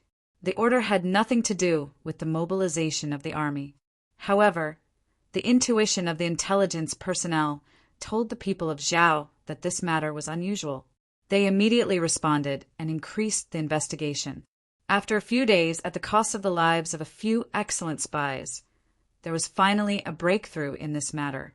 The demon race was going to use a large number of Qin citizens as sacrifices to open a portal to connect to their old nest in the snowy plains of the northern borderline, allowing the major demon tribes to enter. This was a serious matter. The military of Zhao immediately informed the state of Qin. Both sides quickly met and compared the situation. Soon, they came to a conclusion. This news was true. The only thing that puzzled the people of Zhao was why the demon race would personally send someone to deliver such important news. Moreover, the person who sent the message was not of a high level of cultivation. A general of the state of Qin laughed coldly and explained, "The demon race has finally learned to be smart. Within the territory of our state, the fate of the state is suppressed. If they dare to use other means to send messages, they will be easily intercepted. In the previous few battles, we were able to gain the upper hand because we predicted the enemy's advance. As for sending an ordinary demon to deliver the message, it should be to lower our guard. This message is so secretive that even if it is intercepted, we will miss it if we are not careful. There must be more than one such method of sending messages. Immediately order people to check the recently intercepted items. There should be something. As expected, the intelligence system of the states of Qin and Zhao found for hidden messages that had not been discovered before. The translated information was exactly the same, so there should be no mistake. A portion of the demon army was already terrifying enough. If the entire demon tribe was allowed to enter, the situation would be reversed in an instant. We must not let the demon race's plan succeed.